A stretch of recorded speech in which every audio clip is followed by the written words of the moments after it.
শিক্ষাবিদ গবেষক জনাব কামরুল ইসলাম সাইদ আনসারী সাহেবকে কোরআন আর হাদিসের রেফারেন্স দিয়ে ওনাকে যে বিষয়গুলো দেওয়া হয়েছে, বিষয় হচ্ছে ব্যবসা, হালাল ব্যবসা এবং যাকাতের বিষয়। এই দুটো বিষয়ে সমন্বয় করে ওনাকে কোরআন হাদিসের রেফারেন্স দিয়ে আলোচনা করার জন্য মাহফিল পরিচালনা পরিষদ কমিটির পক্ষ থেকে ওনাকে আহ্বান করছি। ওনাকে ওনার আলোচনা পেশ করার জন্য অনুরোধ করছি। আলহামদুলিল্লাহ রাব্বিল আলামিন والصلاة والسلام على رسوله الكريم وعلى آله وأصحابه أجمعين. أعوذ بالله من الشيطان الرجيم. بسم الله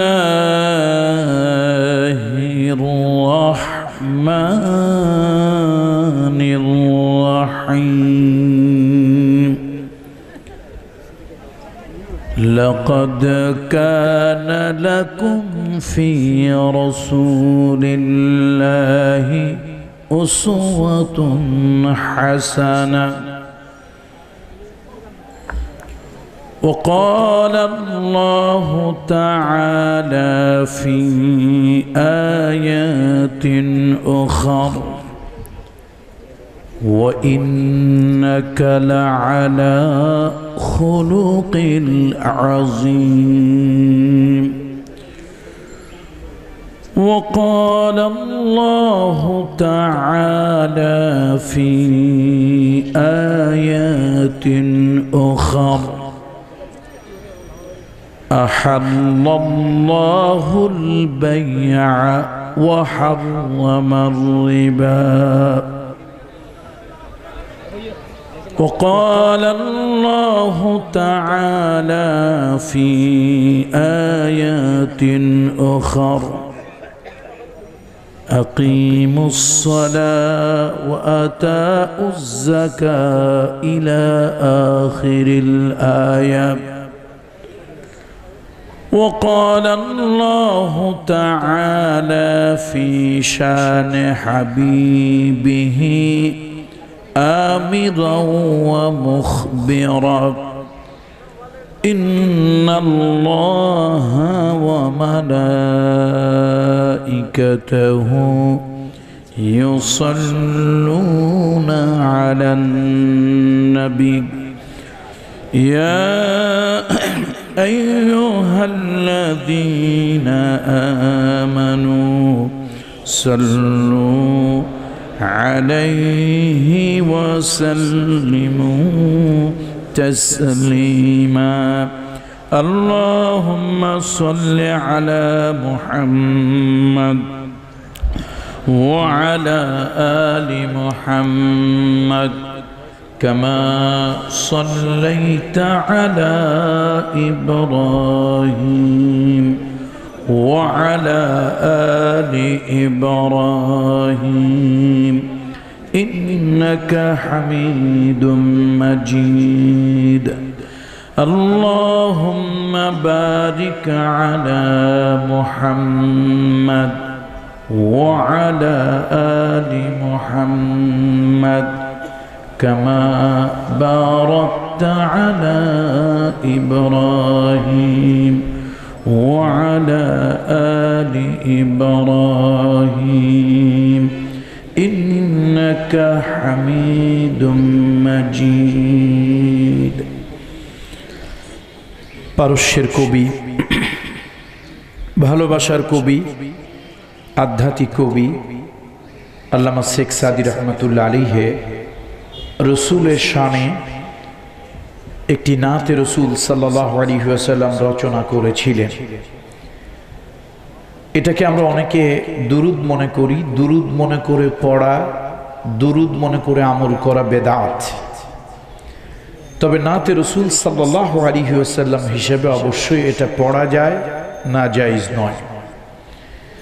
আসুন সেই পারস্যের কবি, ভালোবাসার কবি, আধ্যাত্মিক কবি, মরমী কবি আল্লামা শেখ সাদি রহমতুল্লাহ আলাইহির সেই লিখিত নাত রসুলের শানে আমরাও পড়ি। বালাগাল উলা বিকামালিহি কাশাফাদ দুজা বিজামালিহি হাসানাত জামিউ খিসালিহি সাল্লু আলাইহি नसीमा जानबे बतहा गुजर कुन ज़हवालम मुहम्मद रा खबर कुन बलगल उला बिकमालिही कशफद दुजा बिजमालिही हसनत जमीउ खिसालिही सल्लु अलैहि। होना ये फूल तो बुलबुल का तरन्नुम भी न हो, चमन दहर में कलियों का तबस्सुम भी न हो, बलगल उला बिकमालिही कशफद दुजा बिजमालिही हसनत जमीउ खिसालिही सल्लु अलैहि। अल्हम्दुलिल्लाह सुम्मा अल्हम्दुलिल्लाह व अम्मा बाद। তামাকুমন্ডি লেন বণিক সমিতির উদ্যোগে আয়োজিত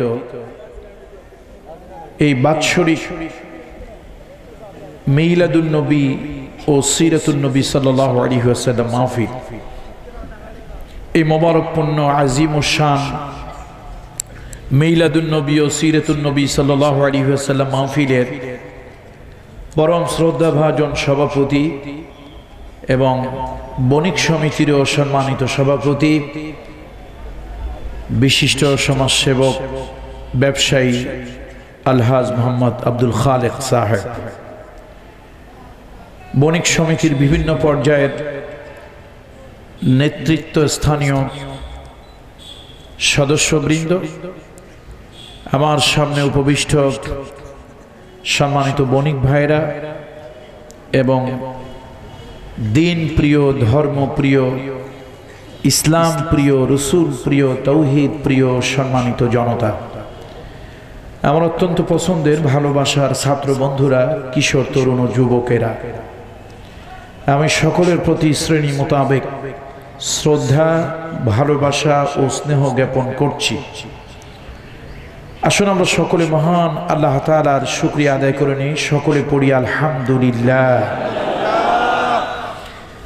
যে আল্লাহ তাআলা আমাদেরকে আজকের মোবারকপূর্ণ মিলাদুন নবী ও সিরাতুন নবী সাল্লাল্লাহু আলাইহি ওয়াসাল্লাম মাহফিলে উপস্থিত হওয়ার সুযোগ দিলেন, আমরা সে প্রভুর দরবারে শুকরিয়া আদায় করলাম এবং আবারও প্রাণ ভরে শুকরিয়া আদায় করছি আলহামদুলিল্লাহ।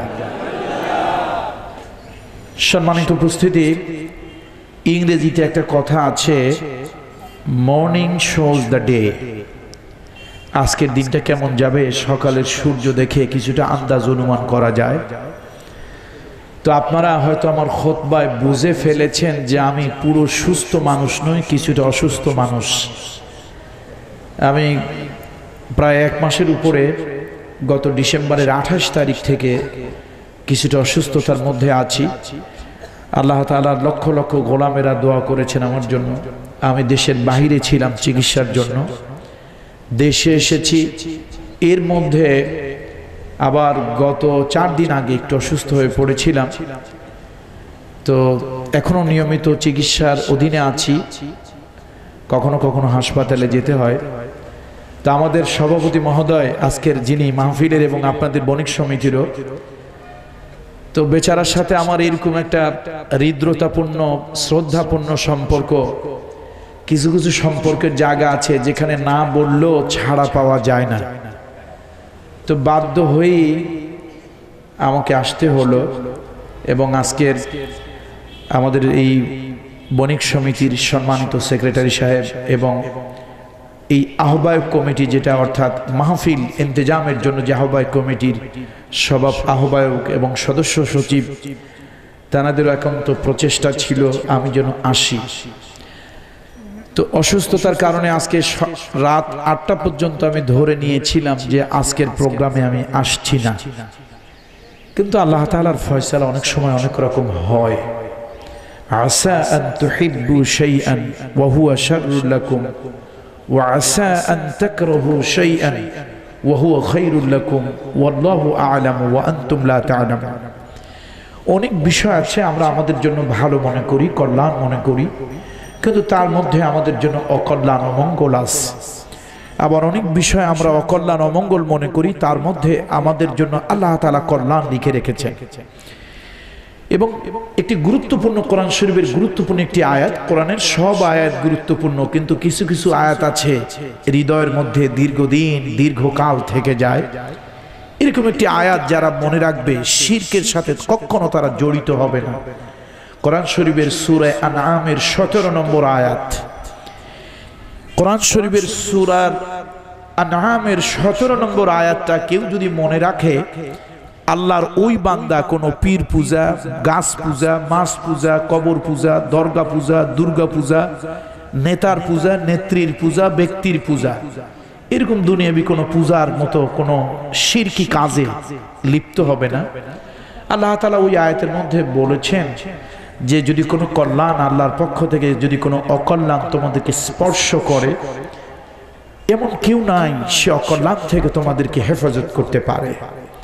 আবার আল্লাহ তাআলার পক্ষ থেকে যদি কোনো কল্যাণ তোমাদের জন্য নির্ধারণ থাকে, এমন কেউ নাই সেই কল্যাণ থেকে তোমাদেরকে মাহরুম করতে পারে। আল্লাহু আকবার, আল্লাহু আকবার। সুতরাং সুস্থতা অসুস্থতা এটা আল্লাহ তাআলার দেওয়া। তবে মনে রাখবেন, যদি আল্লাহর পক্ষ থেকে কোনো গজব হয়, গজব যেমন অনেকে বলে থাকেন এইডস, এইডস হচ্ছে আল্লাহর পক্ষ থেকে একটি গজব। এরকম কোনো গজব যদি না হয়, তাহলে এমন কোন রোগ আল্লাহ তাআলা দেননি যেই রোগের প্রতিষেধক চিকিৎসা আল্লাহ তাআলা সৃষ্টির মধ্যে রাখেননি। সুবহানাল্লাহ। এই জন্য রোগ হলে চিকিৎসা করা সুন্নত, রোগ হলে চিকিৎসা করা সুন্নত। তার কারণ হলো আল্লাহ তাআলা যদি আমার ইমানের পরীক্ষা নিতে চান, ধৈর্যের পরীক্ষা নিতে চান, আমরা তো আর নবী নই, যে কোনো সময় আমাদের ধৈর্যের বাঁধ ভেঙে যেতে পারে, আমরা বেঈমান হয়ে যেতে পারি। তো এই জন্য অসুখ হলে ঔষধ সেবন করা, ওই ঔষধ যখন হলকুমের মধ্যে, শরীরের মধ্যে প্রবেশ করে, তো ঔষধ আল্লাহ তাআলার কাছে ফরিয়াদ করে, বারে ইলাহি, আপনার বান্দা, আপনার গোলাম এই রোগের জন্য আমাকে শিখেছে। আল্লাহ তাআলা বলেন, যাও, তোমার মধ্যে আমি এই রোগের শেফা, এই রোগের ঔষধ বা প্রতিষেধক তোমার মধ্যে রেখেছি, তুমি আমার বান্দাকে শেফা দিয়ে দাও। সুবহানাল্লাহ। তাহলে রোগ দেন যিনি, রোগ সারানো তিনি। আল্লাহ তাআলা আমাদের সকলের শারীরিক এবং মানসিক অসুস্থতা থেকে আল্লাহ তাআলা হেফাজত করুন। আমি খুব ভয় পাচ্ছি, একে তো অসুস্থ মানুষ, এতগুলো সাবজেক্ট আমাকে দেওয়া হয়েছে, আমার তো মনে হয় ফজরের আজানও শেষ হয় কিনা আল্লাহই ভালো জানে। একে তো মাহফিল মিলাদুন নবী, তার উপরে মাহফিল সিরাতুন নবী। তো মিলাদ আর সিরাত, কিছু কথা যদি অন্তত সামান্য একটু বলা না হয়, লোকেরা বলবে গেলাম মিলাদুন সিরাতুন নবী মাহফিলে, সিরাত আর মিলাদের কথা কিছুই হলো না। আবার ব্যবসায়ীদের মাহফিল, যদি ব্যবসার কিছু কথাবার্তা না বলা হয়, তাহলে ব্যবসায়ীরা তো লাভ চিন্তা করেন সব সময়, নাকি? তারা চিন্তা করবেন যে আমরা গেলাম কিছু ব্যবসায়ী কথাবার্তা শোনার জন্য, লাভের পরিবর্তে মাহফিল দিয়া লস হলো। কেন ব্যবসায়ীদের মাথার মধ্যে সবসময় দুটো জিনিসই ঘোরে, লাভ আর ক্ষতি, লাভ এবং লস। তো আমি আপনাদেরকে ইচ্ছে করে কোনো লসে ফেলতে চাই না, আপনারা লাভবান হন সেটাই আমি চাই। এরপরে যাকাত, আল্লাহু আকবার, আল্লাহু আকবার। যাকাতের কথা বলতে গেলে আসলে সুস্থ মানসিকতা লাগে। যাকাত হচ্ছে এমন একটি অর্থ ব্যবস্থা, গোটা পৃথিবীর চেহারা পাল্টে দিতে পারে একটি অর্থ ব্যবস্থা, তার নাম হলো যাকাত। অত্যন্ত গুরুত্বপূর্ণ এবং এটা প্রয়োজনীয় একটি বিষয়।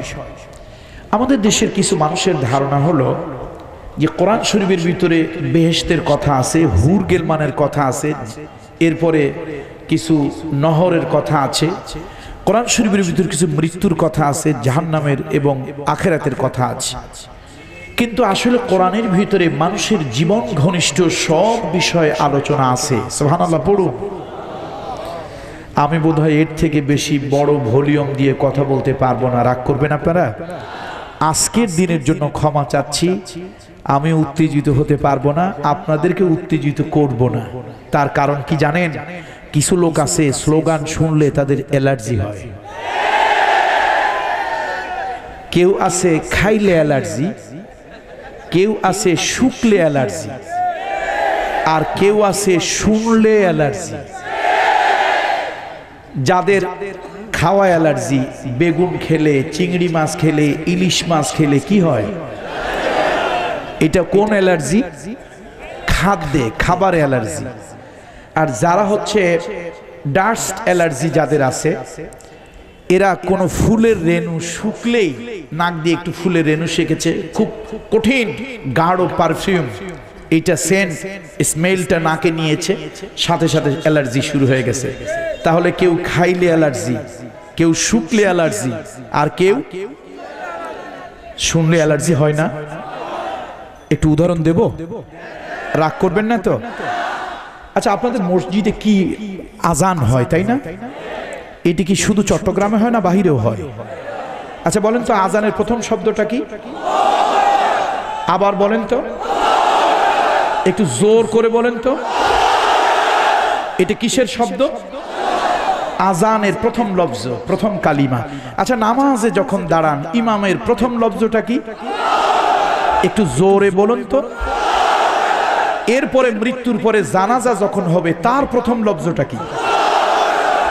মাশাআল্লাহ। কেউ কি বেজার টেজার হয়েছেন নাকি? তার কারণ নামাজে আল্লাহু আকবার হইলে কেউ বেজার হয় না, কিন্তু সমাজে আল্লাহু আকবার হইলে কেউ মেজাজ ঠিক রাখতে পারে। বন্ধুরা, বন্ধুরা আস্তে প্লিজ, আস্তে প্লিজ, প্লিজ। আমি অসুস্থ মানুষ, প্লিজ প্লিজ শুনুন, কথা শুনুন, আগে শুনুন ভাইরা, শুনুন। আপনারা কথা বললে আমি কথা বলতে পারবো না, প্লিজ।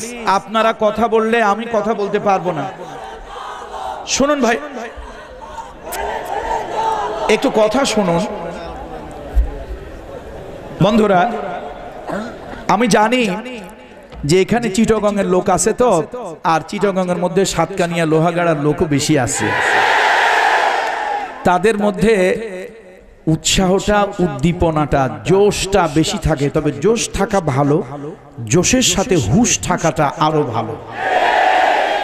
জোশের সাথে কি থাকাটা আরো ভালো? আপনাদের হুশ আছে না হারিয়ে গিয়েছে? হুশ যদি থাকে মেহেরবানি করে আমি যা বলবো তাই শুনবে। আমাকে আপনারা চাকরি দিয়েছেন, চাকরিটা হলো মসজিদে আজান দেওয়ার জন্য। আচ্ছা, আজান দিলে আমি প্রথম কি বলবো? আমাকে আপনারা অনুরোধ করেছেন একটু নামাজ পড়ানোর জন্য, ইমাম বানিয়েছেন, তাহলে আমি ইমামতিতে গিয়ে প্রথম কি বলবো? আমাকে অনুরোধ করলেন পীরজাদা আপনি পীর সাহেবের ছেলে, একটু বরকতের জন্য এই মাইয়াতের জানাজাটা পড়ে দেন, তো আমি প্রথম কি বলবো? আপনারা কি খুশি হয়েছেন না বেজার হয়েছেন?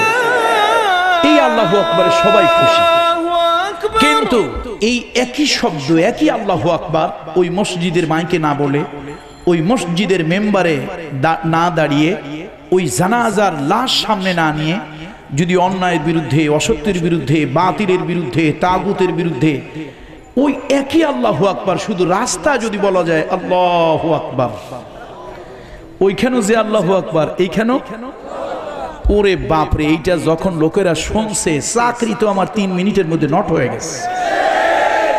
হুজুর ওই জায়গায় আল্লাহু আকবার দিছিলেন, নামাজে আল্লাহু আকবার দিয়েছিলেন, এটা তো ভালো কথা, কিন্তু এটা তো নামাজ না, এটা সমাজ। তাহলে নামাজে আমরা অনেকে ইমানদার, সমাজে আমরা অনেকে ইমানদার। আল্লাহ তাআলা বলেছেন অনেক ইমানদার আছে যারা বাহ্যিক অর্থে ইমানদার, কিন্তু অভ্যন্তরীণ তারা মুশরিক। কোরআন শরীফের 12 নম্বর সূরা, সূরার নাম ইউসুফ, 106 নম্বর আয়াত। ওয়ামা ইউমিনু আকসারুহুম বিল্লাহি ইল্লা ওয়া হুম মুশরিকুন। ওয়ামা ইউমিনু আকসারুহুম বিল্লাহি ইল্লা ওয়া হুম মুশরিকুন। আল্লাহ তাআলা বলেন, অধিকাংশ ঈমানদার ঈমান এনেছে, তবে তারা মুশরিক ঈমানদার। যারা নামাজের আল্লাহু আকবার সহ্য হয়, কিন্তু সমাজে রাস্তায় বাতিলের বিরুদ্ধে, অন্যায়ের বিরুদ্ধে, অসত্যের বিরুদ্ধে, তাগুতের বিরুদ্ধে আল্লাহু আকবার দিলে তাদের গার মধ্যে আগুন জ্বলে যায়। এই জন্য স্লোগান দেওয়া যাবে না। রাজি তো সবাই? স্লোগান দেওয়া যাবে না। না না না, প্লিজ প্লিজ অনুরোধ করছি, শুনুন, আপনারা আমার কথা শুনুন। সব সময় কিছু কিছু বিষয় হুঁশ রাখা দরকার। যেটুক দিয়েছেন আলহামদুলিল্লাহ। এক বুড়ি রাস্তায় হাঁটতে গিয়ে পড়ে গেছিল, স্লিপ খেয়ে, পিস্তুল খেয়ে বৃষ্টির কাদার মধ্যে পড়ে গিয়েছে। বুড়ি চিন্তা করলো, পড়ে যখন গেছি একটু লজ্জারও ব্যাপার, তো বুড়ি করলো কি, তার পানের বাটা থেকে পান বের করে পান খাওয়া শুরু করলো।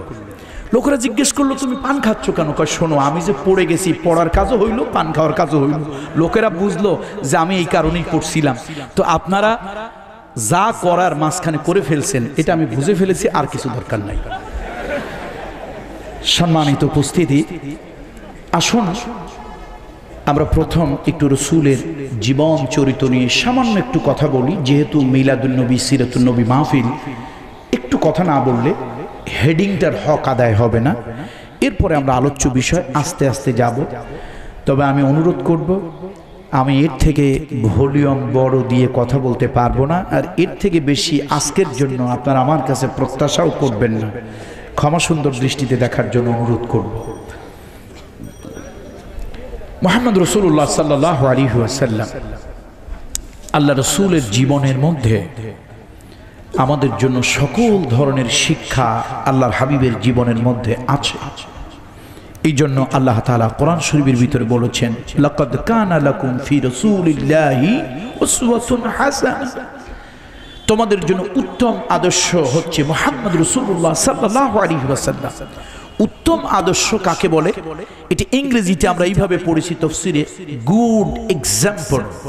গুড এক্সাম্পল, উত্তম উদাহরণ, দৃষ্টান্ত। যেমন একজন লোক বলল, আমি উত্তম একজন বাবা হতে চাই। তো তুমি উত্তম বাবা হতে চাও, মুহাম্মদ রাসূলুল্লাহ সাল্লাল্লাহু আলাইহি ওয়াসাল্লাম থেকে তুমি শিখে নাও। একজন বলল, আমি উত্তম সন্তান হতে চাই, বলে তোমার জন্য উত্তম উদাহরণ মুহাম্মদ সাল্লাল্লাহু আলাইহি ওয়াসাল্লাম, তার থেকে শিখে নাও। একজন বলল, আমি উত্তম ভাই হতে চাই, লোকেরা বলল মুহাম্মদ রাসূলুল্লাহ সাল্লাল্লাহু আলাইহি ওয়াসাল্লামের কাছ থেকে শিখে নাও। একজন বলল, আমি উত্তম আপনজন হতে চাই, তো মুহাম্মদ সাল্লাল্লাহু আলাইহি ওয়াসাল্লামের কাছ থেকে শিখে নাও। একজন বলল, আমি উত্তম আদর্শবান দাদা হতে চাই, নানা হতে চাই, মুহাম্মদ সাল্লাল্লাহু আলাইহি ওয়াসাল্লাম থেকে শিখে নাও। একজন বলল, আমি উত্তম সমর কৌশলী হতে চাই, মুহাম্মদ সাল্লাল্লাহু আলাইহি ওয়াসাল্লাম থেকে শিখে নাও। আল্লাহর হাবিব কত বড় সমর কৌশলী ছিলেন, কত বড় সমর কৌশলী ছিলেন আল্লাহ রাসূল। সুবহানাল্লাহ, সুবহানাল্লাহ। যুদ্ধের ময়দানে রাসূল এমন কিছু কৌশল অ্যাপ্লাই করেছেন, আজকের এই আধুনিক যুগে পৃথিবীর মানুষ তন্ময় হয়ে থাকে। মুহাম্মদ সাল্লাল্লাহু আলাইহি ওয়াসাল্লাম, তিনি ছিলেন ইলিটারেট, অক্ষর জ্ঞানহীন, উম্মি। সেই নবী এত উত্তম, এত দৃষ্টান্তমূলক, এত সুন্দর যুদ্ধের কৌশল অবলম্বন করেছিলেন। পৃথিবীর মানুষ আজকে অবাক, হতবাক, তার পক্ষে এটা কেমনে সম্ভব হলো? সুতরাং এমন কোনো দিক নাই, বিভাগ নাই যেখানে আমার রাসূল পাক সাল্লাল্লাহু আলাইহি ওয়াসাল্লাম উত্তম আদর্শ আমাদের জন্য রেখে যান। আল্লাহু আকবার। দেখুন, নেতা যদি বলেন, নেতৃত্বের সকল কোয়ালিটি আমার রাসূলের মধ্যে ছিল। আমাদের দেশের নেতারা ইলেকশনের আগে ফস করে, কিন্তু ইলেকশন হয়ে গেলে আর ফস করে নেতারা ফস করে কখন? ইলেকশনের পরে করে নাকি? মুহাম্মদ সাল্লাল্লাহু আলাইহি ওয়াসাল্লামের চরিত্র কিন্তু এরকম ছিল না। আল্লাহ রাসূল একটি অভিযানে যাচ্ছেন, আল্লাহর হাবিব একটি অভিযানে যাচ্ছেন। পথিমধ্যে রাসূল পাক সাল্লাল্লাহু আলাইহি ওয়াসাল্লাম বেলাল রাদিয়াল্লাহু তাআলা আনহুকে বললেন, বেলাল, সকলকে পাঠিয়ে দাও, সকলকে পাঠিয়ে দাও, আমি আর তুমি সকলের শেষে যাব। সাহাবীদেরকে বললেন, পড়ন্ত বিকালে, যেহেতু মরুভূমির দেশ, প্রচন্ড রৌদ্র গরম, পড়ন্ত বিকালে তোমরা রওনা হবে, এক মঞ্জিল যাওয়ার পরে আমরা রাত্রি যাপন করব। সাহাবীরা মদিনা থেকে পড়ন্ত বেলায় বের হয়ে গেলেন। সন্ধ্যা নেমে আসলো, রাত হয়ে আসলো, এক মঞ্জিলে গিয়ে তার অবস্থান করলেন। সকলকে পাঠিয়ে দিয়ে আল্লাহ রসুল সৈয়দনা বেলালকে নিয়ে সকলের পরে হুজুর রওনা হলেন। পথিমধ্যে আসার পর রসুল দেখতেছেন একটা লোক তার ঘোড়াকে পিটাচ্ছে আর ভৎসনা করছে, ধিক্কার দিচ্ছে। হুজুর গিয়ে বললেন, মান আনতা, তুমি কে? আনা ফুলান, আমি অমুক।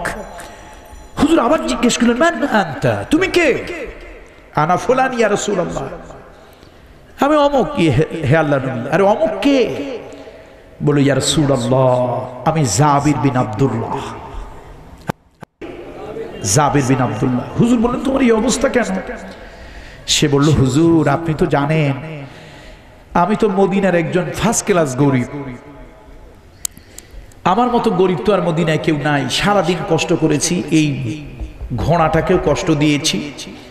এখন রওনা হয়েছি মুজাহিদ হয়ে যুদ্ধের অভিযানের দিকে। আমি ঘোড়ার পিঠে উঠবো, এখন ঘোড়া এত দুর্বল যে উল্টো ও আমার পিঠে ওঠে। এই জন্য রাগ করে ওরে ভৎসনা করছি। আল্লাহর হাবিব রাহমাতুল্লিল আলামিন, তিনি তো শুধু মানুষের নবী নন, তিনি পশু পাখিরও নবী। সুবহানাল্লাহ। আল্লাহর হাবিব হুজুরে পাক সাল্লাল্লাহু আলাইহি ওয়াসাল্লাম জাবির বিন আব্দুল্লাহর ঘোড়ার কাছে আসলেন। দেখুন আদর্শ নেতা কাকে বলে। হুজুর এসে বুঝলেন ঘোড়াটা বড় দুর্বল। তিনি তো শুধু মানুষের নবী নন, তিনি শুধু মানুষের জন্য দরদ দেখানো নবী নন, তিনি সকল কায়নাতের জন্য দরদ দেখানো নবী। আল্লাহর হাবিব তার বরকতের হাত, রহমতের হাত, এই মায়ার হাত দুখানা ঘোড়ার পিঠে লাগালেন, ঘোড়াকে মুছে দিলেন, তার পা দুটো একটু চিপে দিলেন। রসুলের বরকতের হাত যদি কোথাও লাগে, আল্লাহু আকবার, তার মধ্যে তো রহমত আর বরকতের বন্যা বয়ে যায়। রসুলের হাত যদি কোনো অসুস্থ মানুষের গায়ে লাগে, আল্লাহ তাআলা তাকে শিফায়ে আজেলা কামেলা দিয়ে দেন। রাহমাতুল্লিল আলামিনের হাত ওই রুগ্ন, ওই দুর্বল, পরিশ্রমী ঘোড়াটার গায়ে যখন লেগেছে, হুজুরের বরকতের হাত দিয়ে তার পাটা একটু টিপে দিয়েছে, ঘোড়া দাঁড়িয়ে গেল। ঘোড়ার মধ্যে শক্তি ফিরে এলো, এমন শক্তি যে ঘোড়া একটু আগে জাবির বিন আব্দুল্লাহর কাঁধে উঠতে চেয়েছিল, সে ঘোড়া যেন এখন দুজনকে পিঠে নিয়ে চলার মতো শক্তি তার হয়েছে। সুবহানাল্লাহ। আল্লাহর হাবিব জাবির বিন আব্দুল্লাহকে বললেন, জাবির বিন আব্দুল্লাহ, তোমার ঘোড়ার যখন এই অবস্থা, সংসারের কি অবস্থা? সংসারের কথা বলতেই তার মুখখানা মলিন হয়ে গেল। বলল, হুজুর দিন আনি দিন খাই, কোনো বেলা খাই, কোনো বেলা খাবার জোটে না। হুজুর জিজ্ঞেস করলেন, তুমি বিয়ে করেছো? ইয়া রাসূলুল্লাহ, বিয়ে তো করেছি। কাকে বিয়ে করেছো? কোন বংশে করেছো? নেতা কাহাকে বলে? আপনার আমার নেতা ভোটটা পাওয়ার জন্য, টাকা নেওয়ার জন্য, আপনাকে আমাকে মিছিলে পাঠানোর জন্য, আপনার থেকে স্বার্থ উদ্ধারের জন্য, আপনার পকেটে বন্দুক দিয়া অন্যকে হত্যা করার জন্য শুধুমাত্র কিছু দিক নির্দেশনা দেয়, কিন্তু কি খেয়ে আছি, আমার সংসার কিভাবে চলছে, আমার পরিবার পরিজন কিভাবে চলে, আমার দিন কিভাবে কাটে, এই কথাটা তো আমার পিঠে স্নেহের হাত দিয়ে কেউ কখনো জিজ্ঞেস করে। রাহমাতুল্লিল আলামিন জাবির বিন আব্দুল্লাহকে বলছে, ঘোড়ার যখন এই অবস্থা, তোমার পরিবারের কি অবস্থা? বিয়ে করেছো? জি ইয়া রাসূলুল্লাহ, বিয়ে করেছি। কোথায় করেছো? হুজুর অমুকের কন্যা অমুক। আরে সে তো একজন বিধবা নারী, তার তো আগে বিয়ে হয়েছিল, স্বামী মারা গিয়েছে। জি, তাহলে তুমি একজন বিধবা নারী কেন বিয়ে করলে? তুমি তো একজন কুমারী নারী বিয়ে করতে পারতে। চোখের পানি ছেড়ে দিয়ে বলছি, ইয়া রাসূলুল্লাহ, একটা কুমারী নারী বিয়ে করতে গেলে অনেক টাকা লাগে। আমার বাবা মৃত্যুর সময় অনেকগুলো ভাই বোন রেখে গিয়েছে, এই এতিমদেরকে দেখাশোনা করবে কে? আর একটা মেয়ে এনে বোঝা বাড়াতে চাই না। আল্লাহর হাবিব বুঝতে পারলেন নরম জায়গায় আঘাত লেগেছে। হুজুর আবার পিঠের উপরে হাত বুলিয়ে বললেন, যা করেছো এতিমদের জন্য ভালো করেছো। যা করেছো এতিমদের জন্য ভালো করেছো।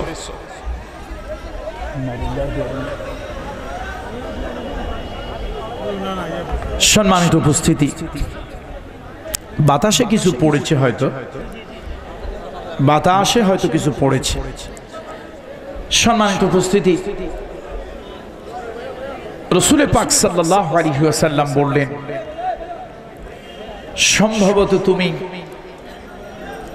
তুমি ভালো কাজ করেছো, উত্তম কাজ করেছো। এবার আল্লাহর হাবিব বললেন, জাবির বিন আব্দুল্লাহ, তোমার সংসার কিভাবে চলে? বলি, ইয়া রাসূলুল্লাহ, সংসার তো চলে, কিন্তু আমার পিতা ইন্তেকালের সময়,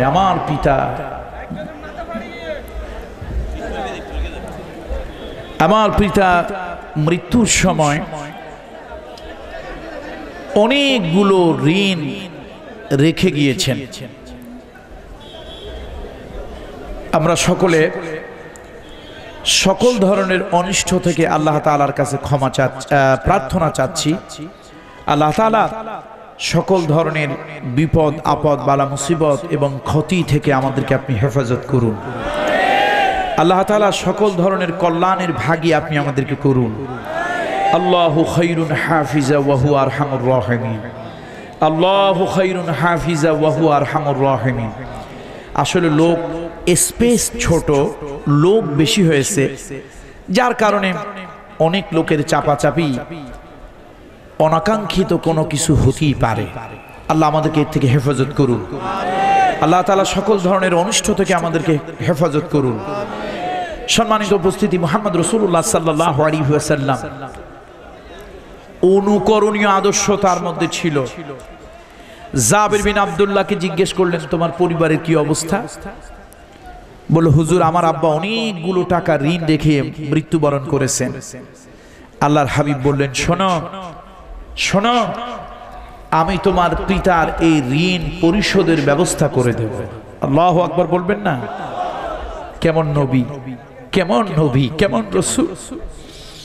জাবির বিন আব্দুল্লাহর মনের মধ্যে খুব খুশি হলো, আমার মতো গরিব মানুষের ঋণ যদি রাসূল শোধ করে দেন, তাহলে তো আমার আর কোনো দুশ্চিন্তাই থাকে না। তিনি খুব স্বচ্ছন্দে, আনন্দে দ্বীনের জিহাদ, দ্বীনের যুদ্ধে রওনা হলেন। আল্লাহ রাসূল তার এই দুর্বল ঘোড়াটাকে আল্লাহ রাসূল চালাকি করে কিনে নিলেন।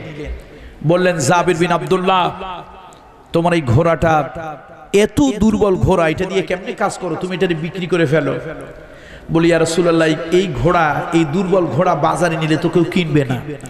আল্লাহ রাসূল বলেন, তুমি বিক্রি করবে কিনা? বলো, হ্যাঁ বিক্রি করব। কত দাম হতে পারে? হুজুর, 2 উকিয়া দাম হতে পারে। আল্লাহর হাবিব বলেন, যাও, তোমাকে এই কয় উকিয়া দেওয়া হলো? 5 উকিয়া, 4 উকিয়া দেওয়া হলো। তিনি খুশি হয়ে গেলেন। যেই জিনিসের দাম 20,000 টাকা, রাসূল আমাকে ওই জিনিসটা কিনে নিলেন কত টাকা? 50,000 টাকা। 5 উকিয়া দিয়ে হুজুর কিনে নিলেন। এবার আল্লাহ রাসূল যাচ্ছেন, জাবির বিন আব্দুল্লাহ যাচ্ছে। আল্লাহর হাবিব জিজ্ঞেস করলেন, বেলাল, জাবির বিন আব্দুল্লাহর এই দুর্বল ঘোড়াটা আমি কিনেছি 5 উকিয়া দিয়ে, এখন এটার মালিক কে? ইয়া রাসূলুল্লাহ, আপনি মালিক। বেলাল, আমি যখন জিহাদ থেকে আবার মদিনায় ফিরে আসব, জাবির বিন আব্দুল্লাহকে এই ঘোড়াটা হাদিয়া হিসেবে দিয়ে দিই। আল্লাহু আকবার! দুর্বল ঘোড়া, 2 টাকার মাল 5 টাকা দিয়ে কিনে নিলেন। এরপরে আবার সেই ঘোড়াটা তাকে উপহার হিসেবে যুদ্ধের পরে কি দিতে বললেন? ফেরত দিতে বললেন, হাদিয়া দিতে বললেন। জাবির বিন আব্দুল্লাহ চিন্তা করলো, এটা বলে কি? তিনি খুব আনন্দে, আর কোনো দুশ্চিন্তা তার মধ্যে নাই, তিনি খুব আনন্দে স্বাচ্ছন্দ্যে দ্বীনের জন্য জিহাদ করে ফিরে আসলেন মদিনায়। আল্লাহ রাসূল আসার সময় তাকে বললেন, খবরদার, তুমি কিন্তু আমার সাথে দেখা করবে, তোমার পিতার ঋণ আমি শোধ করে দেব। দেখুন, মানুষ অনেক কথা ওয়াদা করে কিন্তু ভুলে যায়। মুহাম্মদ সাল্লাল্লাহু আলাইহি ওয়াসাল্লাম ভুলেননি। একটু সুবহানাল্লাহ বলবেন না? মদিনায় ফিরে এলেন। জাবির বিন আব্দুল্লাহ ভুলে গিয়েছে। আল্লাহর হাবিব তাকে ডেকে বললেন, শোনো, তোমার খেজুর গাছ আছে? হুজুর, কয়েকটা খেজুর গাছ আছে। এই বছর খেজুর গাছের খেজুর তুমি কাটবে না, এই বছর ফসল তুমি গ্রহণ করবে না, ফসল আমি কাটবো। জাবের বিন আব্দুল্লাহ মনে মনে ভয় পেলেন, সামান্য কয়টা খেজুর গাছে হয়, এগুলো যদি রসুল নিয়ে যায়, ঋণ হিসেবে কাউকে দিয়ে দেয়, সারা বছর এমনি পরিবারের এক বেলা খাই আর এক বেলা খাই না, তাহলে তো পুরো পরিবার না খেয়ে থাকতে হবে। একটু ভয় ভয় পেলেন, হুজুরের কাছে আর আসছেন না জাবের বিন আব্দুল্লাহ। খেজুর পাকার সময় হলো, সবাই ভুলে গেছে, আল্লাহ রসুল ভুলে যান নাই, সুবহানাল্লাহ বলুন। হুজুর ডাকলেন, জাবের বিন আব্দুল্লাহ কোথায়? তাকে ডেকে আনো। হুজুর নিজে তার বাগানে গেলেন, বরকতের হাত তার খেজুর গাছের কাদির মধ্যে, খেজুরের মধ্যে লাগাই দিলেন। খেজুরগুলো পাড়া হলো। হুজুর বললেন এর মধ্যে রাখো, ঢেকে দিলেন। এবার বলেন সব পাওনাদারদেরকে ডাকো। জাবের বিন আব্দুল্লাহর কলিজা শুকায় গেল, কলিজা শুকায় গেল, পানির পিপাসা লেগে গেল। সব খেজুরগুলো যদি রসুল ঋণ দাতাদেরকে দিয়ে দেন, আমার পরিবার, এতিম ভাই বোনগুলো, আমার স্ত্রী সারাটা বছর না খেয়ে ক্ষুধায় কষ্ট পাবো। রাহমাতুল্লিল আলামিন আল্লাহর হাবিব ডাকলেন, জাবের বিন আব্দুল্লাহ, তোমার পিতার যারা ঋণ পাবে, টাকা পয়সা পাবে, ওদেরকে ডাকো। ডাকা হলো। বললেন আব্দুল্লাহর কাছে কত পাবে? এত পাবো। নাও, তোমাকে এর বিনিময়ে এত খেজুর দিয়ে দেওয়া হলো, তোমাকে এর বিনিময়ে এত দিয়ে দেওয়া হলো। সবার ঋণ পরিশোধ হয়ে গেল, যার যার চলে গেল। এবার ঢাকনা উঠানো হলো, দেখা গেল রাহমাতুল্লিল আলামিনের বরকতের হাতের বদৌলতে সারা বছর খাওয়ার জন্য যেই খেজুর প্রয়োজন, এখনো তাদের ভান্ডে তাই রয়ে গিয়েছে। এই যে রসুল পাক সাল্লাল্লাহু আলাইহি ওয়াসাল্লাম সবাই ভুলে গিয়েছে, যে ঋণের বোঝা ঘাড়ে, দুশ্চিন্তায় রাতে ঘুম হয় না, সেও ভুলে গিয়েছে। কিন্তু কে ভুলেন নাই? এর নাম হলো নেতা, এর নাম হলো লিডার। মুহাম্মদ সাল্লাল্লাহু আলাইহি ওয়াসাল্লামের কোন গুণ ছিল না বলুন? কোন গুণটা ছিল না? আমানতদারি ছিল। রসুল যখন হিজরতে যাবেন, সাইয়্যিদুনা আলীকে রাদিয়াল্লাহু তাআলা আনহুকে নিজের বিছানায় শোয়ায় গেলেন। আলী তুমি থাকো। আলী রাদিয়াল্লাহু তাআলা আনহু কাঁদছিল। আল্লাহর হাবিব বললেন, আলী কেঁদো না, তুমি কি জীবনের মায়ে কাঁদছো? বলি ইয়া রাসূলুল্লাহ, জীবনের মায়ে কাঁদছি না। কেন কাঁদছো? আমি আপনার সঙ্গে হিজরতের সাথী হতে পারলাম না। আল্লাহ রাসূল বললেন, আলী আমি তোমাকে রেখে যাচ্ছি, কিছু কাফেরদের, কিছু অমুসলিমদের কিছু আমানত আমার কাছে আছে, সেই আমানতগুলো তাদের কাছে পৌঁছে দিয়ে তারপরে তুমি হিজরতে আমার সাথে একত্রিত হবে। সুবহানাল্লাহ। যেই নবীকে তারা মারার জন্য প্রস্তুত হয়েছে, ঘরের চতুর্দিক দিয়ে অস্ত্র নিয়ে দাঁড়িয়ে আছে, মুহাম্মদ আজকের রাত তোমার জীবনের শেষ রাত, আজকেই তোমার জীবনের শেষ ঘুম, সকালবেলায় রক্তের বন্যা বয়ে যাবে, সকালবেলায় তোমার মৃত্যু হবে, এ কথা বলছিল আর ঘুরছিল। সেই নবী হিজরতে যাওয়ার সময় কাফেরদের সম্পদগুলো নিয়ে যাননি, চুরি করেননি, আত্মগোপন করেননি, মেরে দেননি।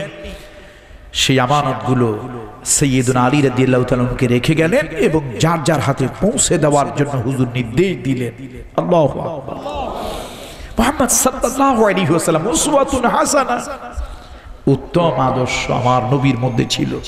সুতরাং আজকে ব্যবসায়ী ভাইদেরকে এই মিলাদুন নবী এবং সিরাতুন নবী মাহফিলে বলবো, আসুন, ইয়া নবী সালাম আলাইকা, তুম পর লাখো সালাম। আর কিছু গরম গরম জিলাপি খেলাম, আগ্নি বিরিয়ানি খেলাম, এই মোহাব্বতের 4 পয়সার কোনো দাম নাই। রসুলকে যদি মোহাব্বত করতেই হয়, তার জীবন দর্শন, তার আদর্শ আমাদের মধ্যে প্রতিষ্ঠা করতে, হুজুরের জীবনের যে উত্তম গুণগুলো ছিল আমাদের জীবনের মধ্যে সেই গুণের অনুসরণ করতে হবে। আমরা হুজুরের মতো হতে পারবো না, কিন্তু সেই গুণ, সেই রঙে আমরা রঙিন হওয়ার চেষ্টা করতে পারি। কি বলেন, পারি না? পারি কিনা বলুন। মা বাপ আমাদের সকলেরই আছে, মা বাপ আমাদের সকলেরই আছে। সাতকানিয়ার ভাইরা, লোহাগাড়ার ভাইরা, কুমিল্লা নোয়াখালীর ভাইরা, যেহেতু ব্যবসায়ী, বিভিন্ন এলাকার ভাইরা আছেন, এমনকি চিটগংয়ের প্রপারেরও ভাইরা আছেন। সকলের কাছে অনুরোধ, মা বাপ আজকের এই মিলাদুন নবী মাহফিলে, সিরাতুন নবী মাহফিলে মা বাপের কথা স্মরণ রাখবেন। হুজুর যখন হিজরতে যাচ্ছিলেন, কয়েকজন সাহাবী হুজুরের কাছে এলো, এসে বলল, ইয়া রাসূলুল্লাহ, আমিও হিজরত করতে চাই। আল্লাহ রাসূল বললেন, না, তুমি হিজরত করতে পারবে না, তোমাকে হিজরতের পারমিশন দেওয়া হচ্ছে না। কেন ইয়া রাসূলুল্লাহ? তোমার ঘরে বৃদ্ধা মা আছে, ওই মা রোগের বিছানায় পড়ে আছে, মৃত্যুর যন্ত্রণায় কাতরাচ্ছে, ওই মা মৃত্যুর সময় গালে পানি দেবে, মুখে পানি দেবে, মৃত্যুবরণ করার পর দাফন কাফন করবে, তারপরে মদিনায় হিজরত করবে। আরেকজন এসে বলল, ইয়া রাসূলুল্লাহ, আমি তো হিজরতে যেতে চাই। রাসূল বললেন, না, তোমার হিজরতে যেতে হবে না। কেন? তোমার ঘরে বৃদ্ধ বাবা আছে, মৃত্যুর শয্যায় শায়িত, ওই বাবার মুখে ঔষধ দাও, ওই বাবার মুখে পানি দাও, খাবার দাও। বাবা মারা গেলে তাকে দাফন কাফনের ব্যবস্থা করো, এরপরে মদিনায় হিজরত করো। বাবা মা কাফের, তারপর রাহমাতুল লিল আলামিন তাদেরকে ছেড়ে দিতে বলেননি। কি আদর্শ, কি চরিত্র রাসূলের! আল্লাহ! আর আমরা শুধু ইয়া নবী সালাম আলাইকা, বাস যত গরু আছে সব দামি দামি গরু জবা করে আগ্নি বিরিয়ানি খাওয়ার একটা ধুম পড়ে গেল। মোহাব্বত কাহাকে বলে? 1 লক্ষ গরু খাইলাম, রসুলের আদর্শের চরিত্রের কিছুই গ্রহণ করলাম না, লাভটা হলো। আর এই কথা বললেই কিছু লোকদের মধ্যে আকাশ ভেঙে পড়ে, মেজাজ গরম হয়ে যায়। বন্ধুরা আমার, আসুন রসুলের জীবন দর্শন থেকে কিছু গ্রহণ করি। আব্বা আম্মা আমাদের প্রত্যেকেরই আছে, আছে কি নাই? আব্বা আমার খিদমত করব, হক আদায় করব, রাজি আছি? আব্বা আমার হক আদায় করব, রাজি আছি? কারা কারা রাজি আছে হাত উঁচু করে দেখাই। লিল্লাহে তাকবীর, লিল্লাহে তাকবীর, লিল্লাহে তাকবীর। হাত নামাই। আব্বা আমার খিদমত করব, রাজি আছি তো? আব্বা আমাকে ভুলে যাব না। আমি জানি না চিটাগংয়ের ভাইরা করেন কিনা, আব্বা আম্মাকে ফাঁকি দেওয়ার জন্য স্বামী স্ত্রী চালাকি করে। স্বামী স্ত্রী চালাকি করে আব্বা আম্মাকে ফাঁকি দেওয়ার জন্য, বুড়ো বুড়িকে ফাঁকি দেওয়ার জন্য। কয়ে ছেলে পেলে লেখাপড়া হয় না, এখানে থাকা যাবে না, চলো আমরা আরেক জায়গায় বাসা নেই। সাতকানিয়ে থাকা যাবে না, চিটাগংয়ে বাসা নেই। লোহাগাড়ায় থাকা যাবে না, চিটাগংয়ে বাসা নেই। বাসা নেওয়া উদ্দেশ্য না, উদ্দেশ্য আব্বা আম্মাকে ফাঁকি দেওয়া। আল্লাহ তাআলা রুজির ভিতরে কোনো বরকত দেবেন না, রিস্কের ভিতরে ওয়াসাআত, প্রবৃদ্ধি আব্বা আম্মার খিদমতের দ্বারা আসে। আসুন, অনেক ভাইরা আছে আমরা ছোটদেরকে স্নেহ করি না, বড়দেরকে সম্মান করি না। রসুল বলেছেন যে ছোটকে স্নেহ করে না, বড়কে সম্মান করে না, ফালাইসা মিন্নি, সে আমার উম্মতের অন্তর্ভুক্ত নয়। বড় সম্মান আছে এখন সমাজে, বড় সম্মান আছে, ওস্তাদের সম্মান আছে। আরে থাকবে কেমনে? পলিটিক্যাল ছেলেপেলেদের হাতে আপনার অস্ত্র তুলে দিয়েছেন। আগেকার দিনে ওস্তাদ দেখলে সম্মান ছাত্ররা করতো, আর এখন ওস্তাদদেরকে পিটাইয়া ঠান্ডা করে। এগুলো তো আপনারাই চরিত্র নষ্ট করেছেন। সুতরাং আসুন, আল্লাহর হাবিব বড়দেরকে সম্মান করতে বলেছে, ছোটদেরকে স্নেহ করতে বলেছে। এমনকি অমুসলিমও যদি হয়, সে অমুসলিমকে সম্মান করো। বড় সে লোকটাকে সম্মান করো, ছোট তাকে স্নেহ করো। আল্লাহ রসুল রাস্তা দিয়ে যখন হেঁটে যেতেন, ছোট্ট একটা বাচ্চা দেখলে মাথায় হাত বুলাতেন, কথা বলতেন। একটা বাচ্চা পাখির বাচ্চা নিয়ে যাচ্ছে, আল্লাহ রসুল তাকে কথা বললেন। পরের দিন তার কাছে পাখির বাচ্চাটা দেখেননি। হুজুর বললেন, বাবু তোমার কাছে না গতকালকে একটা পাখির বাচ্চা ছিল, সেটা কোথায় গেল? সুবহানাল্লাহ, সুবহানাল্লাহ। এই যে রাহমাতুল লিল আলামিন ছোট্ট একটা বাচ্চার কথা ভুলে যান। আল্লাহর হাবিব মসজিদে নববীতে সালাত আদায় করছেন, দীর্ঘক্ষণ সিজদায় পড়ে রইলেন, মাথা উঠাচ্ছেন না, মাথা উঠাচ্ছেন না। নামাজের পরে নামাজ শেষ হলো, সাহাবীরা বলেন, ইয়া রাসূলুল্লাহ, এত দীর্ঘক্ষণ আপনি কখনো সিজদায় পড়ে থাকেন না, আজকে অনেকক্ষণ সিজদায় পড়ে রইলেন, কারণ কি? আল্লাহর হাবিব বললেন, শোনো, নামাজের মধ্যে হাসান অথবা হুসাইন কেউ একজন আমার ঘাড়ের উপরে এসেছিল, উঠেছিল, আমাকে ঘোড়া বানিয়ে আমার বাবরি চুল ধরে আমার উপরে আরাম করছিল। আল্লাহ তাআলার পক্ষ থেকে আমাকে জানিয়ে দেওয়া হয়েছে, যতক্ষণ পর্যন্ত আত্মতৃপ্ত হয়ে নেমে না যায়, আমি যেন সিজদা থেকে মাথা না উঠাই। যেই নবী নামাজের মধ্যে ছোট্ট বাচ্চাকে আনন্দ দিয়েছেন, ঘাট থেকে পড়ে যাবে এই ভয়তে ওঠেন নাই। আর সেই নবীর উম্মতেরা ছোট্ট একটা বাচ্চা মসজিদে গেলে এমন ভাব করে যেন কুকুর ছাগলের বাচ্চা মসজিদে ঢুকছে। এই ব্যবহারগুলো মোটেই ভালো নয়। বাচ্চারা ঢুকুক, বাচ্চা মসজিদে আসুক, কথা বলুক, দৌড়াক। বলতে পারেন আমার নামাজের ক্ষতি হয়। একটা বাচ্চার দৌড়োদৌড়িতে যদি আপনার নামাজের ক্ষতি হয়, নামাজ ছুটে যায়, এইরকম পচা নামাজ, দুর্বল নামাজ দিয়ে বেহেশতের কাছেও যাইতে পারবে। সুতরাং বাচ্চা বাচ্চার কাজ করুক, ও শিখুক, আমার বাবা, আমার চাচা, আমার দাদা নামাজ পড়তেছে, এটা শিখুক। ইসলামী কালচার গুলো, আর ইসলামী কালচার থাকবে কেমনে? এখন কিছু মুরগি চোরেরা এখন দেশের অনেক বড় বুদ্ধিজীবী হয়েছে। তারা বলে ছোট্ট বাচ্চাদেরকে ধর্মীয় শিক্ষা দেওয়া যাবে না, এতে নাকি বাচ্চারা গোড়া হয়ে যাবে, সন্ত্রাসী হয়ে যাবে। পাগলে কিনা কয়, ছাগলে কিনা খায়। বন্ধুরা আমার, বাচ্চাদেরকে অবশ্যই ধর্মীয় শিক্ষা দিতে হবে। কত ঠিক কিনা বলুন? আদর্শের শিক্ষা দিতে হবে, ঠিক কিনা বলুন? যদি আদর্শের শিক্ষা না দেওয়া হয়, এই বাচ্চা সন্তানগুলো নষ্ট হয়ে যাবে। আপনারা বলতে পারেন হোলি আর্টিজান বেকারিতে যা ঘটনা ঘটেছে, আরে ভাই এরকম ঘটনা ঘটেছে, হাজারো ঘটবে বাংলাদেশে।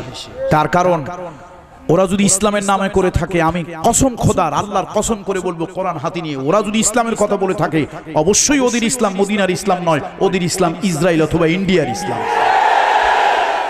মদিনার ইসলাম নিরহ নিরপরাধ মানুষকে এইভাবে পিস্তল ঠাকায় হত্যা করতে মদিনার ইসলাম বলে না।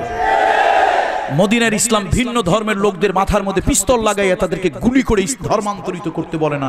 যারা এগুলি করে ধর্মের নামে সন্ত্রাস, ধর্মের নামে জঙ্গিবাদ করে, ওরা মানবতার, ধর্মের, মনুষ্যত্বের দুশ্মন, ওদের সাথে ইসলামের কোনো সম্পর্ক নেই। সুতরাং বন্ধুরা আসুন, বিড়ালের সাথে রাগ করে মাছ ভাজা খাওয়া বন্ধ করা যায় না।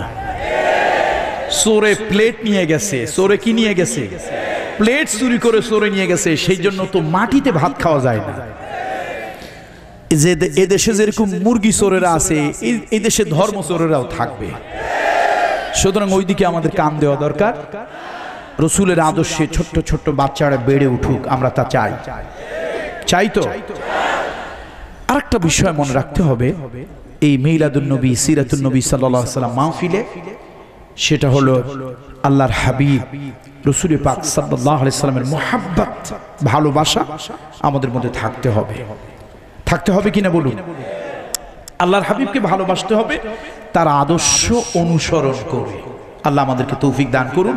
যাক, আমি একটু মিলাদুন নবী, সিরাতুন নবীর একটু কথা বলে ফেললাম, না বললে তার হকটা আদায় হচ্ছিল না।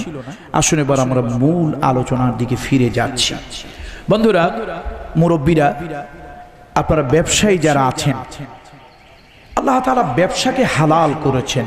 আহাল্লাল্লাহুল বাই'a ওয়া হারামা রিবা। আল্লাহ তাআলা ব্যবসাকে হালাল করেছেন, আর সুদকে আল্লাহ তাআলা হারাম করেছেন। ব্যবসা হালাল, তবে ধোঁকাবাজি হালাল নয়, ধোঁকাবাজি হারাম। আজকে ব্যবসায়ী ভাইদেরকে অনুরোধ করব, ব্যবসা করবেন, লাভ করবেন হালাল, কিন্তু ব্যবসার সাথে যদি আপনি হিপোক্রেসি, ব্যবসার সাথে মুনাফিকি, ব্যবসার সাথে যদি ধোঁকাবাজি জড়িয়ে দেন, তাহলে এটা চরম গুনাহের কাজ হবে। পৃথিবীর মানুষের ভাগ্যের পরিবর্তন কেমনে হবে? ইসলামের অর্থনীতি যে দেশে থাকে না, সে দেশে মানুষের ভাগ্যের পরিবর্তন হতে পারে। পৃথিবীতে 3 ধরনের অর্থ ব্যবস্থা চালু আছে। কয় ধরনের অর্থ ব্যবস্থা চালু আছে বলুন?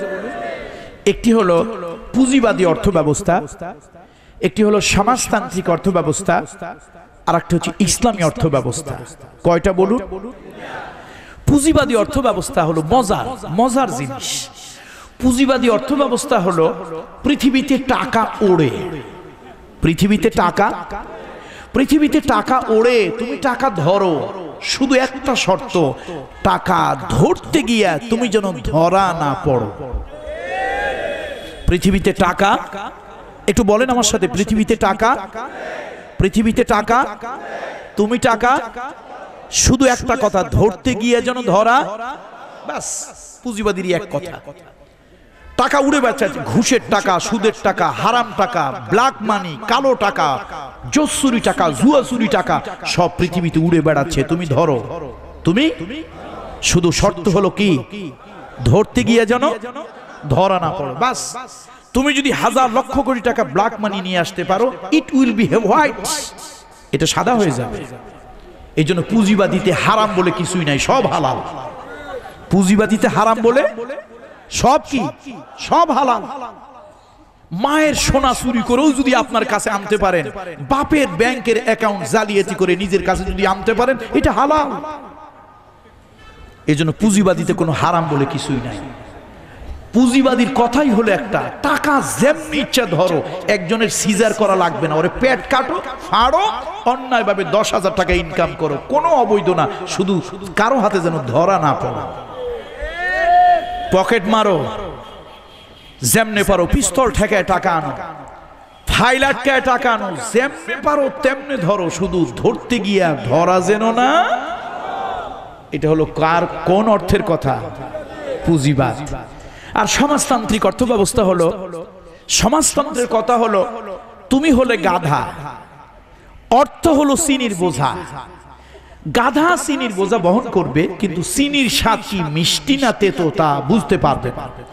সমাজতান্ত্রিক অর্থ ব্যবস্থা হলো, সমাজতান্ত্রিক অর্থ ব্যবস্থা হলো সব কিছুর মালিক রাষ্ট্র। সব কিছুর মালিক কে? তোমার মালিকও রাষ্ট্র। সুতরাং তুমি যা কিছু ইনকাম করবে রাষ্ট্রের, তুমি যা কিছু ইনকাম করবে কার? সুতরাং সব কিছু রাষ্ট্রের। রাষ্ট্র তোমার জন্য মোটা কাপড়, রুটি, ভাত, এর জন্য যা লাগবে তোমাকে তা দেবে। এক কথায় তুমি রাষ্ট্রের সম্পদ, রাষ্ট্রের সব রাষ্ট্রের ইনকাম করবে রাষ্ট্রের জন্য। রাষ্ট্র তোমাকে এক মুঠো ভাত, 2 টুকরা রুটি আর একটু কাপড় দেবে তোমার জন্য। এটা অর্থাৎ তুমি হয়ে যাবা যান্ত্রিক একটা গাধা। তুমি কষ্ট করবে, পরিশ্রম করবে, তুমি অর্থনীতির চাকা ঘুরাবে, কিন্তু তোমার স্বাধীন মোতাবেক তুমি ভোগ দখল করতে পারবে না। সুতরাং পুঁজিবাদ একটা অবৈধ অর্থ ব্যবস্থা, সমাজতান্ত্রিক অর্থ ব্যবস্থা একটা নির্যাতনের হাতিয়ার, নিষ্পেষণের হাতিয়ার। পৃথিবীতে একটি অর্থ ব্যবস্থা যা হলো ইসলামী অর্থ ব্যবস্থা, ভারসাম্যপূর্ণ। আল্লাহু আকবার বলুন। পৃথিবীতে ইসলামের কাছে যদি জিজ্ঞেস করি ইসলাম এই সম্পদের মালিক কে, ইসলাম বলে লিল্লাহি মা ফিস সামাওয়াতি ওয়া মা ফিল আরদ। আকাশ এবং জমিনের মাঝখানে যা কিছু আছে সব কিছুর মালিক কে? আল্লাহ। ও আচ্ছা, তাহলে সম্পদের মালিক আমি না? ওই 5 তলা বিল্ডিংটা আমার নয়? না, ওইটা তুমি কেয়ারটেকার, ওটার মালিক আল্লাহ। ও আচ্ছা, বুঝেছি। ঠিক আছে, আমি যে 40,000 টাকা ইনকাম করেছি ওইটা বলে এটা তুমি কি বৈধভাবে করেছো? হ্যাঁ। ইসলাম বলে তুমি বৈধভাবে ইনকাম করো, ইনকাম করো বৈধভাবে, খরচ করো বৈধভাবে। আবার সূরা ফুরকানের ভিতরে আল্লাহ তাআলা বলে দিলেন, এই ইমানদার, বৈধভাবে খরচ করবে, কিন্তু এমন বেশি খরচ করবে না। বৈধভাবে ইনকাম করবে, এমন বেশি খরচ করবে না যে তকজির হয়ে যায়, অপচয় হয়ে যায়। আবার এইরকম কিপটা, বোধহয় চিটাগং কক্সবাজারের লোকেরা বলে কষা নাকি জানো, হ্যাঁ, কষা খসা, এইরকম হবে না যে একেবারে হাতির ছিদ্র দিয়ে পানিও পড়ে না, এত কৃপণ, এত বখিলও হবে না। আবার এত অতিরিক্ত খরচ করবে না যেটা তকজির হয়ে যায়। ওয়াকানা বাইনা যালিকা কওয়ামা। আল্লাহু আকবার বলুন, আরো জোরে আল্লাহু আকবার বলুন। কি সুন্দর কথা। আল্লাহ, তুমি ইনকাম করেছো, বৈধভাবে ইনকাম করো। এখন খরচ করতে গিয়া অতিরিক্ত খরচ, বেহুদা খরচ, অপ্রয়োজনীয় খরচ, আননেসেসারি খরচ তুমি করতে পারবে না। আবার এইরকম কিপটা কষাও হতে পারবে না যে হাতের ছিদ্র দিয়ে একটু পানিও পড়ে, এরকম না। ওয়াকানা বাইনা যালিকা কওয়ামা, এই দুইটার মধ্যে ভারসাম্য, খরচ করা আর না করা। তুমি ইনকাম করেছো বলে বিয়ে শাদীতে বিরাট বড় হেডম দেখাবে, তুমি বিরাট বড় ওয়ালা, 100 গরু জবা করলা, 50,000 লোক খাওয়াইলা, এই হেডম ইসলামের কোনো দাম নাই। আর আমার দেশে তো মাশাআল্লাহ চিটাগাঙ্গের লোকেরা বললে আগামী বছর দাওয়াতি দেবে। আমাদের দেশে মানুষ মারা গেলে মিসকিনের অভাব হয় না। প্যান্ট পরা মিসকিন, শার্ট পরা মিসকিন, টাই পরা মিসকিন, এমপি মিসকিন, চেয়ারম্যান মিসকিন, মেম্বার মিসকিন, সব মিসকিনেরা এই মরার খাবারের টেবিল দখল করে থাকে, আর গরিব মিসকিনেরা রাস্তায় দাঁড়িয়ে থাকে। এটা হারাম, জায়েজ না। মরার জন্য যে খাবার হলো, বুকে হাত দিয়ে বলেন, বুকে হাত দিয়ে বলেন, মরার জন্য যে খাবার হয়, কয়টা গরিব মিসকিন খাবার পায় আর কয়টা বড় লোকেরা খাবার পায়? অথচ এই খাবারটা গরিবের জন্য। এমপি সাহেব এসেছে, ওনার জন্য আলাদা চেয়ার, পি সাহেব এসেছে, ওনার জন্য আলাদা চেয়ার, মৌলানা সাহেব এসেছে, ওনার জন্য আলাদা চেয়ার, সভাপতি সাহেব এসেছে, তার জন্য আলাদা চেয়ার, ওই অমুক পার্টির লিডার এসেছে, তার জন্য আরেকটা চেয়ার, ওসি সাহেব এসেছে, তার জন্য আরেকটা চেয়ার। মাঝখানে গরিব মানুষগুলো রাস্তায় রাস্তায় ঘুরতেছে, খাবার ওরা পাচ্ছে না। শেষ পর্যন্ত কিছু উচ্ছিষ্ট ছিল, ওই উচ্ছিষ্টগুলো ওই গরিবকে দেওয়া হলো। যে মারা গেল, এই বাটপার, জোসর, টাউটার, মোল্লা মৌলবি খাওয়াইয়া তার কি লাভ হইল? কথাটা খুব বেশি কড়া হয়ে গেল নাকি? রাগ করলেন?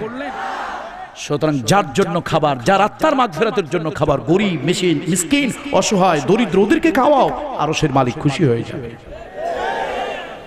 বন্ধুরা আমার, আমি খুব বড় হেডম দেখাইলাম, আমি অনেক বড় নেতা, অনেক বড় পয়সাওয়ালা, অনেক বড় টাকাওয়ালা। 22 লক্ষ টাকা খরচ করেছি আমার বাপের খরচ, আমার মায়ের মৃত্যুতে 22 লক্ষ টাকা খরচ করেছি, কিন্তু 22 পয়সাও কাজে লাগলো কিনা জানি না। ইসলাম বলে না, এরকম খরচ করার কোনো পারমিশন তোমাকে দেওয়া হয় না। আবার একেবারে তুমি গরিব, মানে এত কি কৃপণ হয়ে যাবে যে 10টা টাকাও তুমি কাউকে দেবে না, এমনটিও নয়। ওয়াকানা বাইনা যালিকা কওয়ামা, আমি খরচ করলাম, বৈধ ইনকাম করলাম, বৈধ খরচ করলাম, বছর পরে আমার কাছে 40,000 টাকা রইল। ইসলাম বলে ওর থেকে 1,000 টাকা বের করো। আমি জিজ্ঞেস করলাম, টাকা আমি কষ্ট করে ইনকাম করেছি, কেন আমি বের করব? আল্লাহ তাআলা আমাকে জানিয়ে দিলেন, ফিহি হাক্কুস সাইলি ওয়াল মাহরুম, ফিহি হাক্কুস সাইলি ওয়াল মাহরুম। তোমার ওই 40,000-এর মধ্যে 1,000 টাকা এই জন্য বের করে আলাদা করবে, ওর ভিতরে গরিব দুঃখীর হক অধিকার রয়েছে, দে হ্যাভ রাইটস, তার অধিকার আছে 1,000 টাকার মধ্যে। আমি আল্লাহর কাছে জিজ্ঞেস করলাম, কষ্ট করে আমি ইনকাম করলাম, বৈধভাবে আমি ইনকাম করলাম, বেহুদা খরচ করলাম না, আবার কৃপণতাও করলাম না, জমা করলাম 40,000 টাকা, 1,000 টাকা আপনি নিয়ে যাবেন, কারণটা কি? আল্লাহ তাআলা উত্তর দিয়ে দিলেন, কাইলা ইয়াকুনা দুলাতাম বাইনাল আগনিয়াই মিনকুম, আমি আল্লাহ এই জন্য এই ব্যবস্থাটা করেছি, ওই 40 জমা হতে হতে তোমার কাছে টাকার পাহাড় জমে যাবে, তুমি একদিন বিরাট বড় পুঁজিপতি হয়ে যাবে, সমাজে ধনী আর দরিদ্রের ব্যবধান বেড়ে যাবে, যেন সমাজের ধনী আর দরিদ্রের ব্যবধান বেড়ে না যায়। আমি আল্লাহ এই জন্য এই ব্যবস্থাটা করেছি। এর নাম ইসলাম, এর নাম যাকাত। আল্লাহ তাআলা কি ভারসাম্যপূর্ণ ব্যবস্থা আল্লাহ তাআলা করে দিয়েছেন। তাহলে বলতেছিলাম, পুঁজিবাদী অর্থ ব্যবস্থায় পৃথিবীতে টাকা কি হারাম বলে কিছুই নাই, পুঁজিবাদীতে হারাম বলে কিছুই নাই। টাকা ওড়ে, শুধু একটা কথা, পৃথিবীতে টাকা ওড়ে, তুমি ধরো, ধরতে গিয়ে যেন বাস ধরা না পড়লে ঘুষের টাকা, সুদের টাকা, হারাম টাকা, নাজায়েজ টাকা, মাথায় বাড়ি দেওয়া টাকা, চুরি করা টাকা, ফাইল আটকানো টাকা, it will be right white, যখন তোমার পকেটে, তোমার অ্যাকাউন্টে চলে আসবে, সব সাদা হয়ে যাবে। আর সমাজতান্ত্রিক অর্থ ব্যবস্থার কথা হলো, তুমি তো একটা যন্ত্র, তুমি হলো রাষ্ট্রের, মানে তুমি হলে গাধা, পিঠে বহন করবা চিনির বস্তা, কিন্তু চিনি যে স্বাদ, তেতো না মিষ্টি তা তুমি বুঝবে না, তুমি শুধু ইনকাম করে যাবে, রাষ্ট্র তোমার যা প্রয়োজন হয় তাই দেবে। এই জন্য আল্লামা ডক্টর ইকবাল রহমতুল্লাহ আলাইহি ওই রাশিয়ায় যখন গিয়েছিলেন, সমাজতান্ত্রিক অর্থ ব্যবস্থা দেখে দুঃখ করে বলেছিলেন, আয়ে তাইরে লাহুদি উস রিজিক সে মৌত হে আচ্ছি, জিস রিজিক সে আতা হো পরওয়াজ মে কোতাহি। হে উড়ন্ত পাখি, স্বাধীন পাখি, এমন রিজিক তুমি খেতে গেলে যে রিস্ক খেতে গিয়ে তুমি খাসায় বন্দী হলে, এই খাসায় বন্দী হয়ে দামি রিজিক খাওয়ার থেকে উড়ে উড়ে না খেয়ে মরে যাও তোমার জন্য ভালো। তুমি অর্থনৈতিক বিপ্লব আনার জন্য, মানুষে মানুষে বৈষম্য দূর করার জন্য সমাজতান্ত্রিক বিপ্লব করেছিলে, কিন্তু তুমি খাসার মধ্যে বন্দী হলে, তোমার আজকে কোনো স্বাধীনতা নাই। বন্ধুরা আমার, সমাজতান্ত্রিক অর্থ ব্যবস্থায় মানুষের স্বাধীনতা, স্বাকীয়তা, স্বাতন্ত্র্য কেড়ে নেয় একমাত্র ভারসাম্যপূর্ণ অর্থ ব্যবস্থা যাকাত। আল্লাহু আকবার বলুন। কিন্তু দুর্ভাগ্য কি জানেন? কথা বলবো না রাগ করবেন? রাগ করবেন? দাওয়াত বন্ধ করে দেবেন? আরে ভাই না বলেন কেন, দিলে অসুবিধা নাই, দিবেন তো অসুবিধা কি? গোপালগঞ্জের দাওয়াত বন্ধ হয়ে যাবে, মানিকগঞ্জের দাওয়াত চলবে, মানিকগঞ্জের দাওয়াত বন্ধ হয়ে যাবে, সুনামগঞ্জের দাওয়াত চলবে, সুনামগঞ্জের দাওয়াত বন্ধ হয়ে যাবে, তারপরে নারায়ণগঞ্জের দাওয়াত চলবে। কোরআনের দাওয়াত কেউ বন্ধ করে রাখতে পারবে না। কথা কিছু বলতেই হবে, কথা কিছু, সব কথা একেবারে চেপে চুপে বলা যাবে না।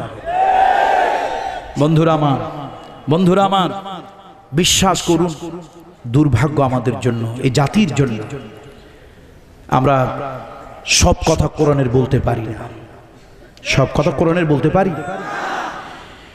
এই কোরআন শরীফের ভিতরে আল্লাহ তাআলা নামাজের কথা আল্লাহ তাআলা কোরআন শরীফে বলেছেন, ওই নামাজের ওয়াজ 2 ঘন্টা 3 ঘন্টা পর্যন্ত আমি যদি করি, কেউ আমাকে মন্দ বলবে না, খারাপ বলবে না।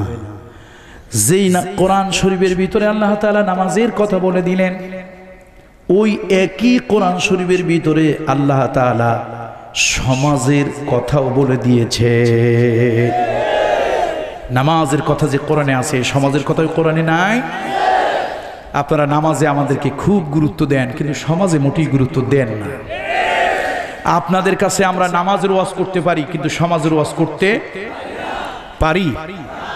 আচ্ছা, এখানে যে ওলামা হযরতরা যারা আছেন, এইখানে যদি নামাজের দরকার হয়, ইমামতি কে করবে বলেন তো? কে? এই কথাটা বলতে এত ভয় পাওয়া লাগলো? এখানে যদি নামাজের ওয়াক্ত হয়ে যায়, এশার নামাজ এই মাঠেই পড়া লাগবে, এই রাস্তায় পড়া লাগবে, ইমামতিটা করবে কে? হ্যাঁ, আলেমরা করবে না? আপনারাই নিজেরাই বলবেন, হুজুর এই আলেম কে কে আছেন, জান, সামনে যান, সামনে যান, সামনে যান। কেন? আরে ইমামতি করেন। ইমামের মানে কি? ইমামের মানে কি? শুধু নেতা নয়, এই ভুল অর্থ থেকে বিরত থাকতে হবে। শুধু নেতা নয়, ইমাম as a leader, as a commander. ইমাম কমান্ড দিলে আপনারা হারামকে হালালকে হারাম বানিয়ে দেন। চানাচুর খাওয়া, বাদাম খাওয়া, বিস্কুট খাওয়া, চা খাওয়া হারাম না হালাল? 2 কোটি বার হালাল। কিন্তু ইমাম সাহেব যখন তাকবীরে তাহরিমা বলেছেন আল্লাহু আকবার, যখন হাত বেঁধেছেন, আপনিও তাকবীরে তাহরিমা বলে হাত বেঁধেছেন, এখন চানাচুর খাওয়া কি? বাদাম খাওয়া কি? চা খাওয়া কি? সালাম দেওয়া, কালাম করা হালাল না হারাম? হালাল। সালাম দেওয়া, কালাম করা হালাল না হারাম? হালাল।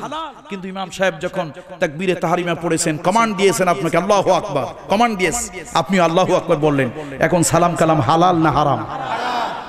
তাহলে ইমাম শুধু নেতা নয়, ইমাম as a leader, as a commander. ইমাম কমান্ড দিলে আপনি রুকুতে যান, ইমাম কমান্ড দিলে আপনি সিজদায় যান। ইমামের আগে যদি মাতবাড়ি করে রুকুতে যান, নামাজ শেষ। ইমামের আগে যদি মাতবাড়ি করে সিজদায় যান, নামাজ। বন্ধুরা আমার, রাগ করলে করার কিচ্ছু নাই, দাওয়াত বন্ধ হয়ে যাবে। আল্লাহর কসম, গলায় ফাঁসি রশি লাগলো, হক কথা বলতে হবে। হ্যাঁ মুসলমান, স্লোগান যারা দিবে ওয়াজ বন্ধ করে দেব। শুনুন বন্ধুরা, শুনুন, বলতেছিলাম নামাজে ইমামতি, কমান্ডারগিরি আপনারা কাকে দিয়েছেন? আর ইমামকে, আলেমকে দিয়েছেন। কাকে দিয়েছেন?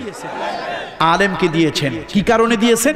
কোরআন হাদিস জানে, তাকওয়া পরহেজগারি আছে, এই জন্যই তো দিয়েছেন। এবার আপনার কাছে আমার প্রশ্ন, নামাজে ইমামতি আলেমকে দিলেন, সমাজে যদি এই আলেম ইমামতি করতে যায়, কমান্ড দিতে যায়, আপনারা তাকে পিছনের কাতারে ঠেলে দেন, এই মোল্লা হুজুর যান, পিছনে যান। আমি বললাম, ভাই একটু আগে না আপনি আমার নামাজের আগে দাঁড়িয়ে দিয়েছিলেন, আগে দাঁড় করিয়ে দিয়েছিলেন, আগে ঠেলে দিয়েছিলেন। কই, ওটা তো নামাজ, এটা তো সমাজ। আমি বললাম, নামাজের ইমামতির যোগ্যতা যদি আমার থাকে, তাহলে সমাজের ইমামতির যোগ্যতা আমার কেন থাকবে না? এ কথা বলার সাথে সাথে আপনি রাজনৈতিক প্রতিহিংসার বশবর্তী হয়ে মামলা, হামলা, জেল, জুলুম দিলেন। এরপরও আমার দক্ষতা, যোগ্যতা নিয়ে আমি সমাজে এগিয়ে গেলাম, আপনার কলিজায় আগুন ধরে গেল, ফাঁসির একটা রশি আমার গলায় লাগাই দিল। সুতরাং বন্ধুরা আমার, এই মুসলমানের কাছে নামাজের ওয়াজ করা যায়, কিন্তু সমাজের ওয়াজ করা যায় না। এই মুসলমানের কাছে কোরআন থেকে হজের ওয়াজ করা যায়, রোজার ওয়াজ করা যায়, কিন্তু সুদের ওয়াজ করা যায় না। সুদের ওয়াজ করা যায়? আমি যদি এখন সুদের ওয়াজ করি, কোরআন শরীফের ভিতরে যা আছে, বিএনপির আমল হলে সাইফুর রহমান, আওয়ামী লীগের আমল হলে আব্দুল মাল, আব্দুল মহিদ, আমার মতো মোল্লা মৌলবীর বিরুদ্ধে 144 ধারা জারি করবে। আমার মতো মোল্লা মৌলবীকে আপনার রাষ্ট্রদ্রোহিতার মামলা দিয়ে জেলখানার মধ্যে ঢুকায় দেবে। সুতরাং আমরা মুসলমান, তবে মুনাফিক মুসলমান। আমরা নামাজের ওয়াজ শুনতে অভ্যস্ত, সমাজের ওয়াজ শুনতে অভ্যস্ত না। আমরা রোজার ওয়াজ শুনতে অভ্যস্ত, আমরা হজের ওয়াজ শুনতে অভ্যস্ত, কিন্তু আমরা সুদের ওয়াজ শুনতে অভ্যস্ত না। আহাল্লাল্লাহুল বাইআ ওয়া হারামার রিবা। আল্লাহ তাআলা সুদকে ইয়ামহাকুহুল্লাহু রিবা ওয়া ইউরবিস সাদাকাত। আল্লাহ তাআলা সুদকে অভিশাপ দিয়েছেন, লানাত দিয়েছেন। অথচ আজকে আমাদের সমাজে সেটা চলে। ওই বিষয়ে আমরা ওয়াজ করতে পারি না। তার কারণ, ওটা করলেই আমার বিরুদ্ধে সোনালী, অগ্রণী, পূবালী, রূপালী জনতা, কত ব্যাংক আমার বিরুদ্ধে লেগে যাবে, মামলা হামলা করবে, বলবে এই পীরের ছেলে। তো লোকটা সুবিধার না, মতলব বাস শুরু হয়ে গেল আমার বিরুদ্ধে রাষ্ট্রদ্রোহিতার মামলা। বন্ধুরা, এই জন্য অনেক ওয়াজ আমরা জানি। আপনারা শুধু বলেন রাজনৈতিক ওয়াজ, রাজনীতিক না, অনেক ওয়াজ করলেই আপনারা আমাদের কণ্ঠ বন্ধ করে দেবেন, করতে দেবেন না। এটা দুর্ভাগ্য আমাদের জন্য। এই জন্য আমি বলি, অনেক সেমিনার, সিম্পোজিয়ামে গিয়া অমুসলিমের কাছে কোরআনের কথা যত স্বাচ্ছন্দ্যে বলতে পারি, আল্লাহর কসম কোরআন হাতে নিয়ে বলি, অমুসলিমের কাছে কোরআনের কথা যত নির্ভয়ে স্বাচ্ছন্দ্যে বলতে পারি, মুসলমানের কাছে কোরআনের কথা অতটা স্বাচ্ছন্দ্যে বলতে পারি না। সুতরাং আসুন, এই কোরআনের ভিতরে অনেক কথা আছে। এই কোরআন শরীফের ভিতরে জিকিরের কথা আছে না? এই কোরআন শরীফের ভিতরে জিকিরের ওয়াজ আছে। আমি যদি জিকিরের বয়ান করি আপনারা খুশি হবেন না বেজার হবেন? আরে পীরজাদা তো বড় ভালো কথা বলেছে, আঙ্গুর বেদানা তারপরে যা কিছু আছে সব আপনারা আমাকে হাদিয়া দেবেন। কেন? জিকিরের বয়ান করেছি। আল্লাহ তাআলা যে কোরআন শরীফের ভিতরে জিকিরের বয়ান করেছেন, ফাযকুরুনি আযকুরুকুম ইন্নামাল মুমিনুনা আল্লাযীনা ইযা যুকিরাল্লাহু ওয়াজিলাত কুলুবুহুম। এই জিকিরের ওয়াজ যখন কোরআন আয়াত দিয়ে করব আপনি খুশি হবেন, কিন্তু ওই কোরআনের ভিতরে জিহাদের আয়াত আল্লাহ তাআলা দিয়েছে, এটা বললেই আপনি আমাকে জঙ্গি অথবা অন্য কিছু বলবেন। একটি বিষয় মনে রাখা দরকার, যেহেতু এখানে সর্বদলীয় লোকেরা আছেন, ব্যবসায়ী ভাইরা আছেন, প্রশাসন আছেন, একটি বিষয় আমার বলতেই হবে, সেটা হলো জিহাদ এর জঙ্গিবাদ এক জিনিস নয়। আমরা জঙ্গিবাদকে ঘৃণা করি এবং আমি তো প্রশাসনকে বলি, গভর্নমেন্টের গোয়েন্দা সংস্থাকে বলি, আপনারা আমাদের মতো কিছু আল্লাহর নগণ্য গোলাম আছে, আমাদেরকে মাঠে ময়দানে বিভিন্ন জায়গায় নির্ভয়ে কথা বলতে দেন। আল্লাহর মেহেরবানি আমরা যদি কোরআন এবং হাদিস দিয়ে কথা বলতে পারি, জঙ্গিবাদের মতো অভিশাপ 3 মাসের ভিতরে বাংলাদেশ থেকে উৎখাত হয়ে যাবে। এই জঙ্গিবাদ মানবতার জন্য একটা অভিশাপ। জঙ্গিবাদ মানবতার জন্য কি, জোরে বলুন? জঙ্গিরা যারা কশ্চিনকাল, ওদের ভিতরে মনুষ্যত্ব থাকে না, মানবতা থাকে না। ওরা ধর্মের দুশ্মন, মানবতার দুশ্মন, ওরা আল্লাহর দুশ্মন, ওরা ইসলামের দুশ্মন। কোন ধর্মের কথা আমি বলবো না, আমি ইসলামের কথা বলবো। আমার আল্লাহ তাআলা, আমার ইসলাম, আমার দ্বীন, আমার শরিয়ত, আমার রাসূল মানবতার মনুষ্যত্বের জন্য। দেখেন, সাম্প্রদায়িক সম্প্রীতির কথা বলি, আপনাদের এই বাজারে, এই মার্কেটে শুধু কি মুসলমান ভাই আছে, অমুসলিম ভাই নাই? আল্লাহ রাসূল মুসলিম অমুসলিমদেরকে নিয়ে আল্লাহর হাবিব যখন মদিনায় গেলেন, সূরা আলে ইমরানের 64 নম্বর আয়াত আল্লাহর হাবিব ডাকলেন, কুল ইয়া আহলাল কিতাব তাআলাউ ইলা কালিমাতিন সাওয়াইন বাইনানা ওয়া বাইনাকুম। সাম্প্রদায়িক সম্প্রীতির কথা। অমুসলিম ভাইরা যদি আমার মাইকের আওয়াজ কেউ শুনেন, কান খুলে শুনুন। ইসলাম সাম্প্রদায়িক কি সম্প্রীতি বজায় রাখলেন। মুহাম্মদ সাল্লাল্লাহু আলাইহি ওয়াসাল্লাম মদিনায় আসলেন। মদিনায় আসার পর একটি ছোট্ট স্ট্রিট, একটি নগর কেন্দ্রিক স্ট্রিট কায়েম করলেন। হুজুর যেহেতু সেখানে শুধু আহলে কিতাবরা ছিল, এই জন্য হুজুর তাদেরকে ডাকলেন, সব দলীয় লোকদেরকে, সব ধর্মের লোকদেরকে ডাকলেন। এমনকি আল্লাহ রাসূল সাম্প্রদায়িক সম্প্রীতি বজায় রাখার জন্য যেই কাবার সামনে, যেই কাবার ঘরের সামনে আল্লাহ রাসূলের শৈশব যৌবন কেটেছে, সেই রাসূল কাবার দিকে ফিরে নামাজ না পড়ে শুধু ইহুদিদের মনতুষ্টির জন্য বাইতুল মুকদ্দাস মসজিদে আকসা উত্তর দিকে ফিরে 17 মাস নামাজ পড়েছে। রাসূলের কলিজাটা জ্বলে পুড়ে গিয়েছে। তারপর কয় মাস নামাজ পড়েছে উত্তর দিকে ফিরে? 17টা মাস। শুধু কি জন্য? এই ইহুদিদের মনতুষ্টির জন্য। তাহলে সাম্প্রদায়িক সম্প্রীতির জন্য, তাদের বুঝানোর জন্য যে ভাই আমরা তোমাদের শত্রু নই, বৈরী নই, আসো আমরা একই স্রষ্টার সৃষ্টি, আসো আমরা সকলে এক সত্য দিনের দিকে যাই। এই কথাটা বুঝানোর জন্য যেই কাবায় তিনি বড় হলেন, যেই কাবার সামনে তিনি লালিত পালিত হলেন, সে কাবাকে রেখে বাইতুল মুকদ্দাসের দিকে ফিরে নামাজ আদায় করলেন। শুধু তাই নয়, আমি অমুসলিম ভাইদেরকে বলি, হিন্দু, বৌদ্ধ, খ্রিস্টান ভাইদেরকে বলি, কান খুলে শুনে রাখুন, আমার কোরআন, আমার রাসূলের হাদিস, একটা হাদিস পাবেন না, কোরআনের একটা জায়গা পাবেন না যেখানে সাম্প্রদায়িক সম্প্রীতির উপরে আঘাত করার জন্য বলেনি, বরং ইসলাম সাম্প্রদায়িক সম্প্রীতির কথা, মনুষ্যত্বের কথা, মানবতার কথা বলেছে। আমরা ফিকহের দিক থেকে বিভিন্ন মাযহাবের অনুসরণ করি কিনা বলি। কোন মাযহাবের ইমাম, কোন ফিকহের ইমাম এ কথা বলেননি একটা মনুষ্য মানুষকে ধর্মের পরিচয় জিজ্ঞেস করো।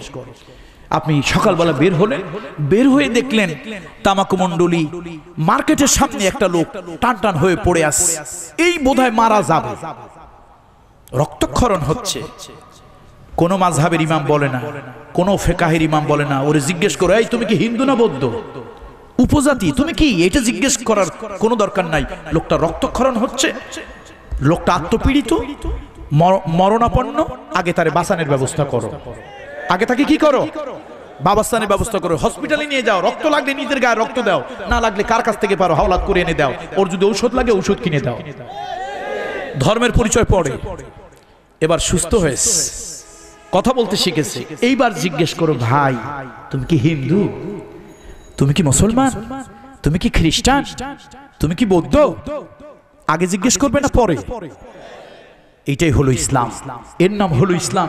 একটা মানুষ ক্ষুধার যন্ত্রণায় মরে যাচ্ছে, একবারও তাকে জিজ্ঞেস করতে পারবেন না তুমি হিন্দু না বৌদ্ধ না খ্রিস্টান। আগে বুভুক্ষ ক্ষুধার্ত পিপাসিত মানুষটাকে খাবার দাও, ধর্মের পরিচয় পড়ে। আগে তাকে খাবার দাও, পানি দাও, জীবন বাঁচাও, এরপরে জিজ্ঞেস করো তুমি কোন ধর্মের। এই যে মনুষ্যত্বের কথা, মানবতার কথা, এই জন্যই সাম্যের কবি নজরুল বলেছিলেন, হিন্দু নয় ওরা মুসলিম, ওই জিজ্ঞাসে কোনজন, কান্ডারি বলো ডুবিছে মানুষ সন্তান মোর মার। একটা মানুষ যখন ডুবে ডুবে মারা যায় তখন তাকে জিজ্ঞাসা করিও না তোমার কোন ধর্ম, কি ধর্মের পরিচয়, বরং তাকে হাতটা দিয়ে জাগাও, তাকে উঠাও, তাকে বাঁচতে সাহায্য করো, এরপরে জিজ্ঞেস করো তুমি কোন ধর্মের। এর নাম ইসলাম। সুতরাং আমি প্রশাসনের ভাই, গোয়েন্দার ভাই, সরকারের কেরামান কাতিবিনের ভাইরা যদি থাকেন, স্পষ্ট জেনে রাখুন, আমাদেরকে সুযোগ দেন কথা বলার, আমাদেরকে সুযোগ দেন, আমাদেরকে নির্ভয়ে কথা বলতে দেন। আল্লাহর কসম করে বলি, আমরা যদি কোরআন এবং হাদিস দিয়ে নির্ভয়ে কথা বলতে পারি, জঙ্গিবাদ 3 মাস নয় 1 মাসের ভিতরে উৎখাত হয়ে যায়। রাস্তাঘাটে যেখানে দেখা হবে জঙ্গিদেরকে ধোলাই করে উত্তম শিক্ষা দিয়ে আইনের হাতে সোপর্দ করে দেওয়া হবে। কিন্তু সমস্যা হলো আমরা তো নির্ভয়ে কথা বলতে পারি না, আমাদের কণ্ঠ তো বন্ধ, আমাদেরকে বিভিন্ন ধরনের বার্গেনিং দিয়ে আটকে রাখা হয়। সুতরাং আসুন, বলছিলাম আজকে অর্থনীতির কথা, যেহেতু আপনারা যাকাতের কথা বলেছেন, অর্থনীতির কথা বলেছিলাম। কয় ধরনের অর্থ ব্যবস্থা চালু আছে, কি কি বলুন তো? পুঁজিবাদ, সমাজবাদী অর্থ ব্যবস্থা আর ইসলামী অর্থ ব্যবস্থা। ইসলামী অর্থ ব্যবস্থা হচ্ছে যাকাত ভিত্তিক। ইসলামী অর্থ ব্যবস্থা কি ভিত্তিক বলুন? যাকাত ভিত্তিক। আল্লাহ তাআলা যাকাতের ব্যবস্থা করেছেন, আর শয়তান সুদের ব্যবস্থা করেছে। সুদের দ্বারা ধনী আরো ধনী হয়, গরিব আরো গরিব হয়। আচ্ছা, সিনেমা হল কি গরিবেরা বানায় না ধনীরা বানায়? ওই সিনেমা দেখতে যায় কি? তাহলে গরিবের টাকা কার পকেটে গেল? বন্ধুরা আমার, মিডিয়া বিভিন্ন ধরনের চ্যানেল ধনীরা বানায় না গরিবরা বানায়? কার পকেটের পয়সা যায়? গরিবের পকেটের পয়সা ওইখানে যায়। আরো বেশি করে বানান, বাংলাদেশ তো চ্যানেলের অভাব নাই, আরো বেশি করে বানান। তবে যতই বানান, আমাদের দাদারা কিন্তু আমাদের চ্যানেল গ্রহণ করবে না। আমি অত্যন্ত দুঃখের সাথে বলতেছি, আমি চিকিৎসার জন্য ইন্ডিয়াতে গেলাম, তো এমনি টিভি এগুলো তো দেখি না, তো অসুস্থ মানুষ ভাল লাগছিল না, ভাবলাম দেশের একটু সংবাদ নেই। তো হাউসকিপিংকে ডাকলাম ফোনে, ইন্টারকমে, বললাম দেখো তোমাদের ইন্টারন্যাশনাল চ্যানেল আছে? বলে হ্যাঁ। তো তুমি বাংলাদেশের একটা চ্যানেল দাও, আমি একটা খবর, দেশের একটু সংবাদ নেই। সে বলো না স্যার, এখানে কোনো বাংলাদেশি চ্যানেল নেই। আমি বললাম বলো কি, তোমার দেশের 56টা চ্যানেল আমার দেশের আকাশ দখল করে আছে, আর আমার একটা চ্যানেলও তোমার দেশে ঢুকতে পারে না। এই হলো দাদাদের ভালোবাসা। আর দাদাদের আবার কিছু ভাদা আছেন, এ কথা শুনলে তাদের গাত্রদাহ হয়তো অ্যালার্জি হয়ে যেতে পারে। বন্ধুরা আমার, আজকে আমার দেশটা ধ্বংস করে দিচ্ছে স্টার জলছা আর জি বাংলায়। এটা বাংলাদেশের নিরপেক্ষ পত্রিকার একটি প্রতিবেদন। সম্প্রতি যে বিবাহগুলি বিচ্ছেদ হচ্ছে তার 80% হচ্ছে এই চ্যানেলগুলোর কারণে। আমার সংস্কৃতি, আমার আকাশ সংস্কৃতি আজকে অন্যের দখলে চলে গিয়েছে, সংস্কৃতি অগ্রসর। বন্ধু, আপনার 56টা জিনিস আমার দেশে চলতে পারবে, আর আমার একটা জিনিস আপনার দেশে চলতে পারবে না। আপনি কিসের সাথে বন্ধু? আপনি আমাকে বড় বড় আদর্শের সবক দেখান, ভালোবাসার কথা শোনান, এই আপনার ভালোবাসা? বন্ধুরা আমার, আসুন, আমাদের দেশের এখনো আমাদের ঘরগুলি কিছুটা ঠিক আছে, এই ঘর আর ঠিক থাকবে না। এই আকাশ সংস্কৃতি বন্ধ করতে হবে, ঠিক কিনা? সর্বশেষ কর্মচারী ভাইদেরকে বলবো, এখানে নিশ্চয় কর্মচারী ভাইরা আছেন না? কর্মচারী ভাইদেরকে উদ্দেশ্য করে বলবো, গতবার যে কথাটা বলেছিলাম এবারও সে একই কথা বলবো। মুসা আলাইহিস সালাতু ওয়াস সালাম শোয়েব আলাইহিস সালামের বাড়ি গিয়েছিল, মনে আছে কি সে কথা কতবারের? শোয়েব আলাইহিস সালামের বাড়ি গিয়েছিলেন, কে গিয়েছিলেন? মুসা আলাইহিস সালাম। ফেরাউন যখন ধাওয়া করলো মুসা আলাইহিস সালাম, ফেরাউনের লোকজন ধাওয়া করলো, মুসা আলাইহিস সালাম আজও দেশ থেকে ভাগলেন, কালো ভাগলেন, আর রাস্তায় যেতে লাগলেন আর আল্লাহর কাছে ফরিয়াদ করতে লাগলেন, বার ইলাহি, বিদেশের বাড়ি, আমি তো অসহায় মানুষ, আল্লাহ তাআলা তুমি আমার একটু আশ্রয়ের ব্যবস্থা করে দাও, আল্লাহ তুমি আমাকে একটু আশ্রয়ের ব্যবস্থা করে দাও। আল্লাহ তাআলা যেন আকাশ থেকে আল্লাহ তাআলা যেন কুদরতি হাসা হেসে আল্লাহ বলছেন, মুসা শুধু আশ্রয় নয়, তুমি যাও, আগাও, তোমাকে আমি জামাই আদরের ব্যবস্থা করে দিচ্ছি। আকাশ থেকে আল্লাহ তাআলা যেন কুদরতি হাসি হেসে বলছেন। হযরত মুসা আলাইহিস সালাম বিরাট বড় একটা মাঠের কাছে গেলেন, সেখানে গিয়ে তিনি মনে মনে বলছেন, আল্লাহ দিনটা তো যেখানে সেখানে চললো, রাতটা কোথায় কাটবে? আল্লাহ আমার রাতটা কেমনে কাটবে? আল্লাহ আমার রাতটা কেমনে কাটবে? এমন সময় দেখতেছেন সুন্দরী সুনয়না সুদর্শনা দুইজন মহিলা ওই কোনায় দাঁড়িয়ে আছে। মুসা আলাইহিস সালাম লক্ষ্য করলেন, তারা মাঝে মাঝে তার দিকে তাকায়। নবী তো, নবীর চরিত্র তো আর আপনার আমার মতো না। অবশ্য আমাদের দেশের চরিত্র ভালো হয় ওটা ইলেকশনের আগে। আমার ভাই, তোমার ভাই, বল্টু ভাই, সল্টু ভাই, সল্টু ভাইয়ের চরিত্র ফুলের মতো পবিত্র, তিনি নামাজ পড়েন না 5 ওয়াক্ত, শয়তানের ভক্ত, জাহান্নামের তপ্ত। চরিত্র আমাদের দেশেও ভালো হয়, ভালো বলেন ভালো, তবে কখন হয়? চরিত্র আমাদের দেশেও ভালো হয়, তবে কখন হয়? মাশাআল্লাহ, আপনারা সমজদার শ্রোতা। বন্ধুরা, মুসা আলাইহিস সালাম কোরআন শরীফের সূরা কাসাসের কথা, আমার সামনেই কোরআন শরীফের সূরা কাসাসের কথা। মুসা আলাইহিস সালাম গেলেন, গিয়ে দেখেন দুইজন সুন্দরী নারী, যুবতী নারী, সুনয়না সুদর্শনা ষোড়শী অষ্টাদশী, এই মহিলারা বারবার তার দিকে তাকাচ্ছে। এখন নবী তো, নবীর চরিত্র তো আমাদের মতো না, আল্লাহু আকবার। নবী খুব বিব্রত বোধ করছেন। এক পর্যায়ে উঠে গিয়ে বললেন, দেখুন এখানে কোনো লোক নাই, জন নাই, নির্জন নিভৃত জায়গা, আপনারা যুবতী নারী, আমি একজন যুবক পুরুষ, আপনারা কেন এখানে আছেন? বলছে, আমরা আমাদের এই ছাগলকে পানি খাওয়াবো। তো পানি খাওয়ান, চলে যান। কয় না, ওই কুয়ার মধ্যে পানি, ওই ঢাকনাটা আমরা উঠাইতে পারি না, সব রাখালরা আসবে, ওই ঢাকনাটা উঠাবে, তারপরে পানি তুলবে, এরপরে সেই পানি আমাদের ছাগলকে আমরা খাওয়াবো, ভেড়াকে খাওয়াবো, এরপরে বাড়ি যাবে।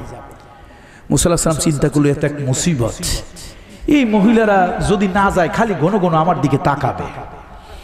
উনি বিব্রত বোধ করলেন, তারপরে ওই কুয়ার ঢাকনাটা তুললেন, তুলে ওখান থেকে বালতি দিয়ে পানি তুললেন, চৌবাচ্চায় রাখলেন। শোয়েব আলাইহিস সালামের, উনি তো জানেন না যে শোয়েব আলাইহিস সালামের কন্যা ওনারা, ওই সব ছাগল ভেড়াগুলো ডেকে পানি পান করিয়ে বললেন, প্লিজ আপনারা এখান থেকে চলে যান, আমি একজন যুবক মানুষ, এই শূন্য মাঠে আছি, আপনারা যুবতী নারী। এখন এক বোন আরেক বোনের খোঁজা দিয়ে কয়, বোন দেখতে তো মনে হয় ফকির উদ্দিন মোল্লা, কিন্তু বেটা তো একটা বীর বাহাদুর। বীর বাহাদুর কেন? ওই যে ঢাকনাটা কয়েকজন রাখাল ছাড়া উঠাতে পারতো না, মুসা আলাইহিস সালাম একটা ঝটকা টান দিয়ে একাই উঠাই ফেলছে। আল্লাহু আকবার। সমস্ত পয়গম্বরদেরকে আল্লাহ তাআলা কয়েকটা জিনিস দিয়েছেন, সব নবীকে, তার মধ্যে একটি হলো হুসনে খুলক। এই দুনিয়ায় সব নবীকে আল্লাহ উত্তম চরিত্র দিয়েছিলেন। আল্লাহু আকবার। একজন পয়গম্বর, একজন নবী, একজন পয়গম্বর, একজন নবী ছিলেন না যার চরিত্রে সামান্য কোনো দোষ ছিল।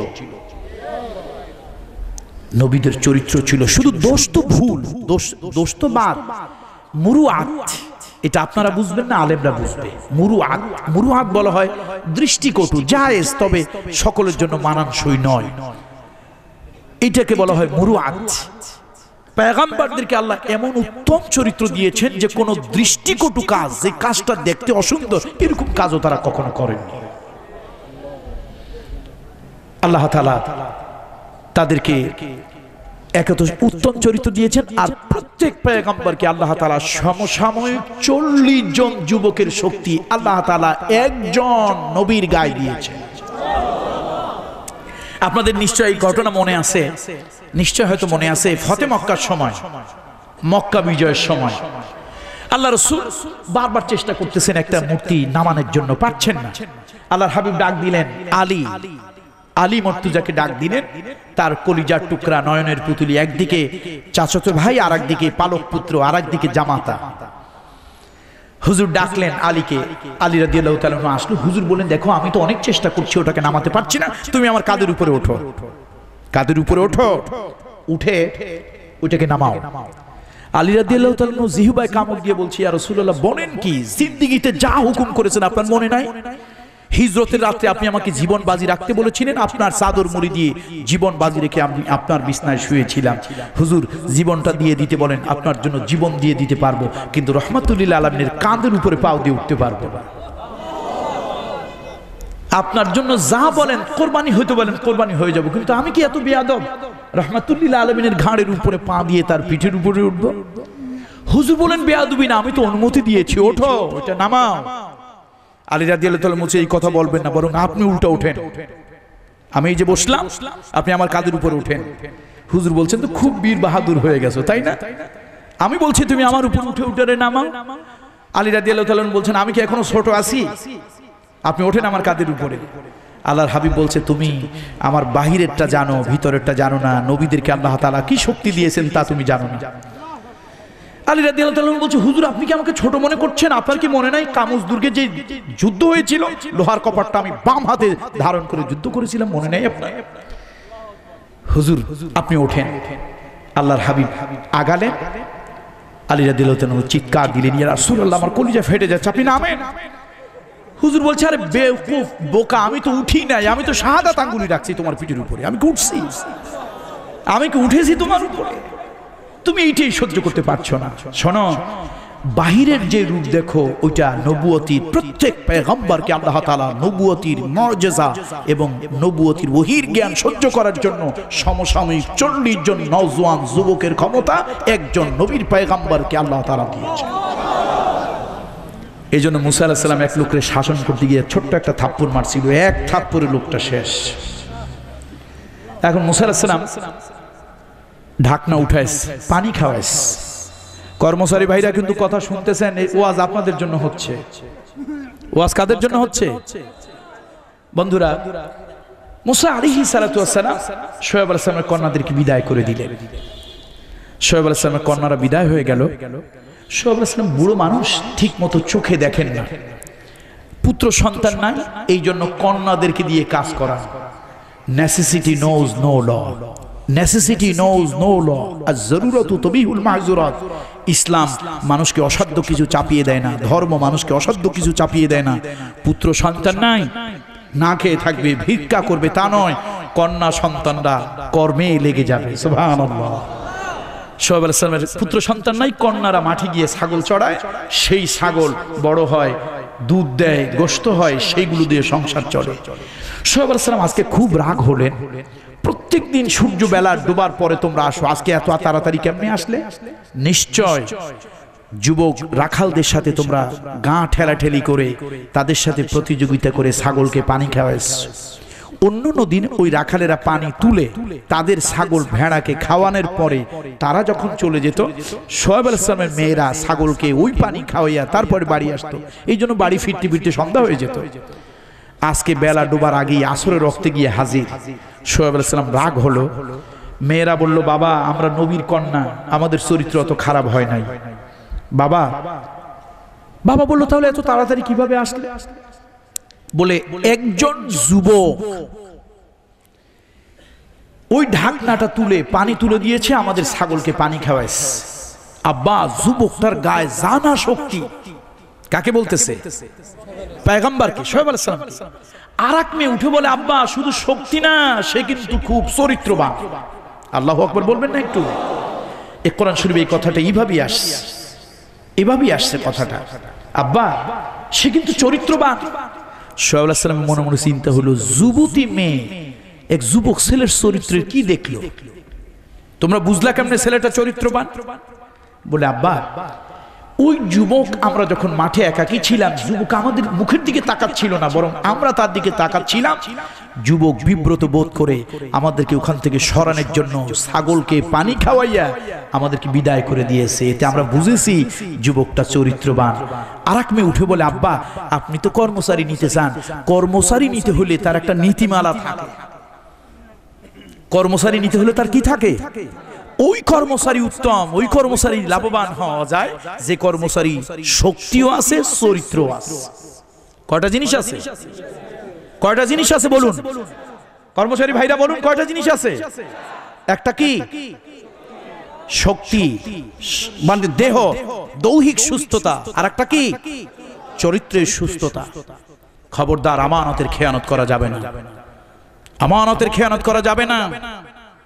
হযরত মুসা আলাইহিস সালাম এখনো কর্মচারী নিযুক্ত হন নাই। শোয়েব আলাইহিস সালামের কথাটা দিলে লাগছে, আরে কর্মচারী তো ঠিক এরকমই হওয়া দরকার। কর্মচারী চরিত্রবান হবে, স্বাস্থ্যবান হবে। চরিত্র আছে, স্বাস্থ্য নাই, স্বাস্থ্য আছে, চরিত্র নাই। When your health is lost, your something is lost. Your money is lost, your something is lost, but nothing is lost. When your character is lost, your everything is lost. চরিত্র যখন হারিয়ে যাবে আর কিচ্ছু থাকবে না। সুতরাং ভাইরা, যুবক ভাইরা, ওই এখন কি কি জানো আপনারা খান? গাঁজা, মদ, বাবা, ইয়াবা, এগুলি খাওয়া যাবে না। এগুলি খাওয়া যাবে? বলেন সবাই, এগুলি খাওয়া যাবে? এগুলি আপনার ধ্বংস আনবে, আপনার পরিবারের ধ্বংস আনবে, আপনার মালিকের ধ্বংস আনবে, আপনার দোকানের ধ্বংস আনবে, আপনার ব্যবসার ধ্বংস আনবে। কথা ঠিক কিনা বলুন?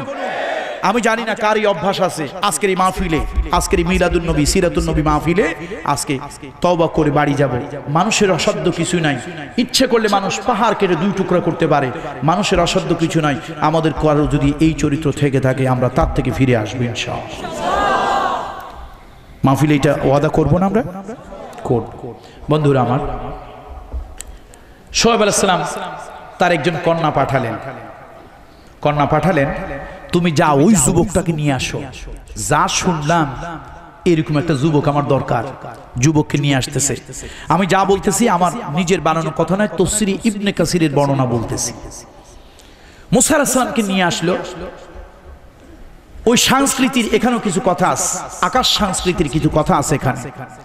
মুসা আলাইহিস সালাম আসলেন, শোয়েব আলাইহিস সালাম একটা কন্যা বললেন, আমার পিতা বৃদ্ধ, আমার পিতা আপনাকে কিছু প্রতিদান দেবেন, কষ্টের কিছু বিনিময় দেবেন, আমার পিতা আপনাকে ডেকেছেন। মুসা আল্লাহর কাছে দোয়া করতেছে, আল্লাহ বোধহয় তাহলে আমার রাত্রে খাওয়ার আশ্রয়ের কিছু ব্যবস্থা হইল। আল্লাহ তাআলা যেন আরশ থেকে বলছেন, শুধু আশ্রয় নয়, আরো বেশি কিছুর ব্যবস্থা আমি আল্লাহ তাআলা করে দেব। মুসা আলাইহিস সালাম যাচ্ছিলেন, শোয়েব আলাইহিস সালামের কন্যা আগে, মুসা আলাইহিস সালাম পিছনে। শোয়েব আলাইহিস সালামের কন্যা আগে আগে যাচ্ছেন, মুসা আলাইহিস সালাম পিছনে পিছনে যাচ্ছেন। তাফসীরে ইবনে কাসিরের ভিতরে এসেছে, শোয়েব আলাইহিস সালামের কন্যা বাতাসে পরনের কাপড়টা, পরনের বস্ত্রটা মাঝে মাঝে একটু উঁচু হয়ে যাচ্ছে। মুসা আলাইহিস সালামের নজর হলো নিচের দিকে। আগে শোয়েব আলাইহিস সালামের কন্যা যায়, পিছনে পিছনে মুসা আলাইহিস সালাম যায়।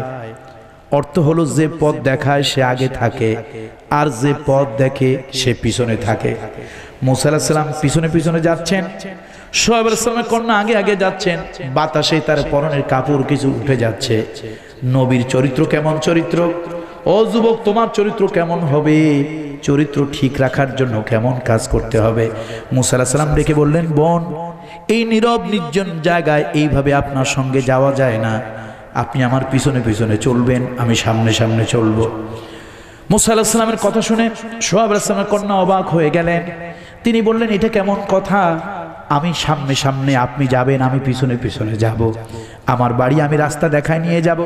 মুসা আলাইহিস সালাম বললেন, না, আপনার বাড়ি আপনি রাস্তা দেখায় নিয়ে যাবেন, তবে আমার শর্ত হলো আপনি আমার পিছনে থাকবেন, আমি আপনার সামনে যাব। আপনি সামনে যেতে পারবেন না। কেন যেতে পারবেন না একবারও বর্ণনা করলেন না। তাফসীর ইবনে কাসিরের ভিতরে এসেছে, মুসা আলাইহিস সালাম কিছু মাটির চাকা, মাটির ঢেল, মাটির কিছু অংশ তার কাছে দিলেন, আর বললেন, বোন, আপনি একজন যুবতী নারী, আমি একজন যুবক পুরুষ। নির্জন নিবৃত জায়গায় আপনি যাবেন, আমার সঙ্গে কথা বলবেন। আপনার সঙ্গে আমার কথা বলতে ভালো লাগবে, আমার সাথে আপনার কথা বলতে ভালো লাগবে। একটা দুইটা পাঁচটা কথা হয়ে যাবে, না জানি মনটা কেমন হয়ে যাবে, গুনাহের দিকে চলে যাব। বোন, কোনো কথা বলবেন না, কোনো কথা বলবেন না। এই যে মাটির ঢেলাগুলো আপনার হাতে দেওয়া হলো, আমি সোজা রাস্তায় চলবো। আমি আপনার বাড়ি কোন দিকে জানি না। যদি আপনার বাড়ি ডান দিকে হয়, পিছন দিক থেকে একটা ঢিল আপনি ডান দিকের রাস্তায় ছুঁড়ে মারবেন। আপনার বাড়ি যদি বাম দিকের রাস্তায় হয়, পিছন দিক থেকে একটা ঢিল বাম দিকের রাস্তায় ছুঁড়ে মারবেন, আমি বুঝবো আপনার বাড়ি যাওয়ার রাস্তা এখন ডান দিকে। কথাও বলবেন না। যুবকের চরিত্র। আর আজকে আমার দেশের যুবকদের চরিত্র ধ্বংস করার জন্য কি উঠে পড়ে লেগেছে। আজকে টেলিভিশনের কালচার গুলো, রাস্তাঘাটের কালচার গুলো, বৈশাখী মেলা, এই যে কিছুদিন আগে গেল বেহায়া দিবস, কবে যেন? কিছু এতিম আছে ভালোবাসার এতিম, কিছু কাঙ্গাল আছে ভালোবাসার কাঙ্গাল। ওরা এত এতিম, জিন্দিগিতে কারো ভালোবাসা পায় নাই, কারো স্নেহ মমতা পায় নাই। শেষে এতিম গুলা একটা গোলাপ ফুল 10 টাকা 20 টাকা দিয়ে কিনে রাস্তার মোড়ে মোড়ে দাঁড়ায় থাকে। কয় তারিখে যেন? 14 ফেব্রুয়ারি। হ্যাঁ রে, কি যে দিবস, আবার নাম দিছে ভ্যালেন্টাইন। এগুলা এতিম দিবস দিলেই বোধহয় ভালো হইতো। এগুলো এক ধরনের এতিম, এগুলো এক ধরনের এতিম না? কিছু এতিমেরা, কাঙ্গালেরা প্রেম প্রত্যাশী হয়ে তারা থাকে কাঙ্গালের মতো। আরে ভাই, যেই ধর্মে বাপ সন্তানকে স্নেহ করে, যেই ধর্মে সন্তান বাপের পা ধোয়ায় দেয়, যেই ধর্মের ভিতরে মা সন্তানকে বুকের দুধ খাওয়ায়, সন্তানকে কোলে পিঠে করে মানুষ করে, যেই ধর্মে মা ভিজা জায়গায় নিজে শুয়ে সন্তানকে শুকনা জায়গায় শোয়ায়, যেই ধর্মে ভাইয়ের জন্য বোন কাঁদে, বোনের জন্য ভাই কাঁদে, যেই ধর্মে 5 ওয়াক্তে প্রতিবেশীর সাথে দেখা হয়, কুশল বিনিময় হয়, ওই ধর্মটা ভালোবাসা দিয়ে ভরা। আমার জন্য কোনো বেহায়া ভালোবাসা দিবসের দরকার নেই। সুতরাং আমার কালচার আর ওদের কালচার এক নয়। ভালোবাসা দিয়েই তো আমার জীবন শুরু হয়েছে, মোহাব্বত দিয়েই তো আমার জীবন শুরু হয়েছে। নতুন কোনো ভালোবাসা মোহাব্বতের দরকার আমার। মুসা আলাইহিস সালাম, আল্লাহু আকবার, কি সুন্দর কথা বললেন। বাড়ি চলে গেলেন। শোয়েব আলাইহিস সালাম সব কিছু শুনে মুসা আলাইহিস সালামকে চাকরি দিলেন। শুধু চাকরি দিলেন না, জামাই বানানোর প্রস্তাবও। সুতরাং ভাইরা, যদি চরিত্র ভালো হয়, চিরদিন আপনি কর্মচারী থাকবেন না ইনশাআল্লাহ। চরিত্র ভালো হবে, আদর্শবান হবেন, একদিন আল্লাহ তাআলা আপনাকে মালিক বানিয়ে দেবেন। আবার আপনি মালিক হয়ে পিছনের কথা ভুলে যাবেন না, আপনিও ভালো হয়ে চলবেন। আমরা সবাই সবার সাথে ভালো ব্যবহার করব, উত্তম ব্যবহার করব, উত্তম আচরণ করব। বন্ধুরা, মুরব্বীরা, ব্যবসায়ী ভাইরা, আসুন ব্যবসায়ীদের, সত্যবাদী ব্যবসায়ী কিয়ামতের ময়দানে সিদ্দিকিন, সলিহিন এদের সাথে উঠবেন। আল মারউ মাআ মান আহাব্বা, আল মারউ মাআ মান আহাব্বা। আপনি যদি নবীকে ভালোবেসে, সাহাবীদেরকে ভালোবেসে আপনি যদি তাদের মতো সৎ ব্যবসা করতে পারেন, তাহলে কিয়ামতের দিন তাদের সঙ্গে উঠবেন। এখন তো সৎ ব্যবসা করলে নাকি ব্যবসা লাটে উঠে যায়। দাঁড়ার উপরে 3টা মিথ্যা কথা বলতে হয়।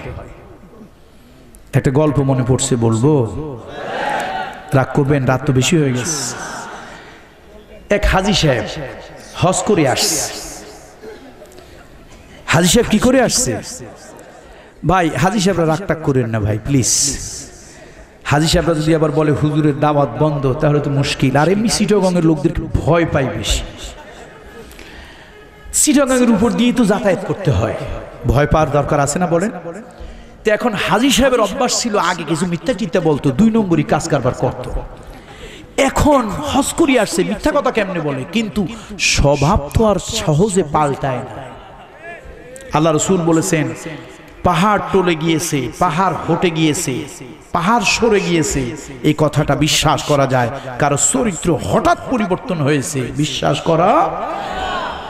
এখন হাজী সাহেব তো হজ করে আসছে, মন আর ভালো লাগে না, করি কি? শেষে একটা চিন্তা করলো, একটা বুদ্ধি আছে। তিনি কাপড়ের ব্যবসা করতেন। কিসের ব্যবসা? এ ভাই, কাপড়ের ব্যবসায়ীরা রাগ করবেন না, এটা কথার কথা। তো এখন চিন্তা করে যে করি কি? কথা তো আগে 2 নম্বরই বলছি, এখন 1 নম্বরই বলি কেমন? শেষে একটা বুদ্ধি খাটাইছে। ওই হোলসেল কাপড় যেখানে বিক্রি হয়, এরকম আগেকার দিনে বলতো গঞ্জের থেকে হোলসেল কাপড় নিয়ে আসছে, ব্রিটিশ পিরিয়ডের কথা। তো জোড়ায় জোড়ায় বিক্রি করে, এগুলো নিয়ে আসছে। বাড়ি এনে বউর কাছে কয়, শোনো, আমি তোমার কাছে এই কাপড় বিক্রি করব। বউ কয়, হাজী সাহেব আপনার কি মাথা টাথা খারাপ হয়েছে? কেন? বলে আমি এতগুলো কাপড় এখানে, এত গোটা জিন্দিগি কেন, আরো 5 জিন্দিগি পড়লো, এত কাপড় আমার ফুরাবে না। কয় যে শোনো, তুমি কাপড় বিক্রি ব্যবসা করো আমার সাথে। তো কি ব্যবসা? হাজী সাহেবগঞ্জ থেকে কিনে আনছে 1.5 টাকা জোড়া। কাপড়ের জোড়া কত? এখন বলে শোনো, আমি তোমার অনেক লাভ দেব, তুমি আমার কাছ থেকে কাপড় কেনো। তো এখন বউ কয় আমি তোর এত ব্যবসায়িক পেস্টেজ বুঝি না, আচ্ছা কেনবো কাপড় বলেন। কয় এই কাপড় তোমার কাছে আমি বিক্রি করলাম 2 টাকা জোড়া। তাহলে লাভ হয়েছে হাজী সাহেবের কত?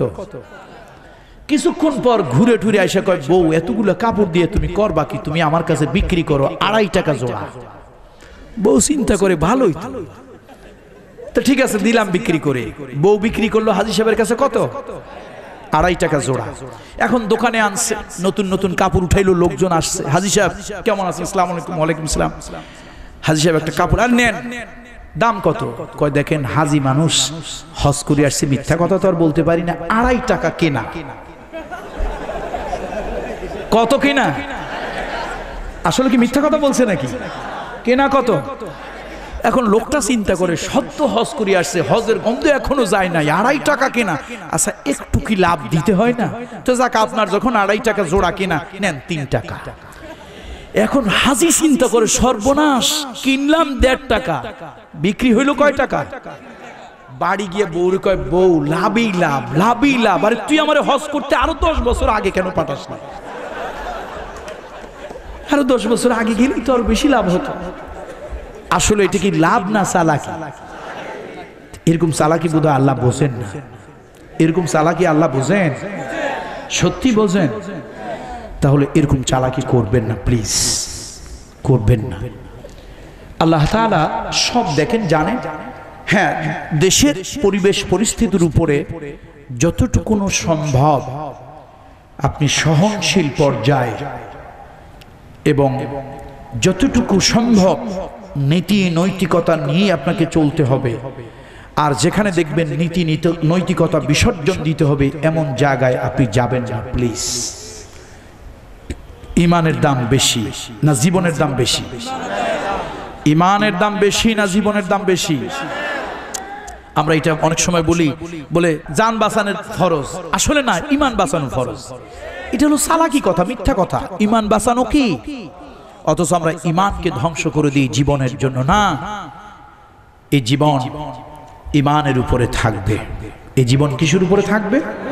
ইমানের উপরে থাকবে। আসুন আল্লাহ তাআলা আমাদেরকে সৎভাবে ব্যবসা করার তৌফিক দান করুন। আসলে আরো অনেক কথা বলার ছিল, আমি সব কথাগুলো গুছিয়ে বলতে পারছি না।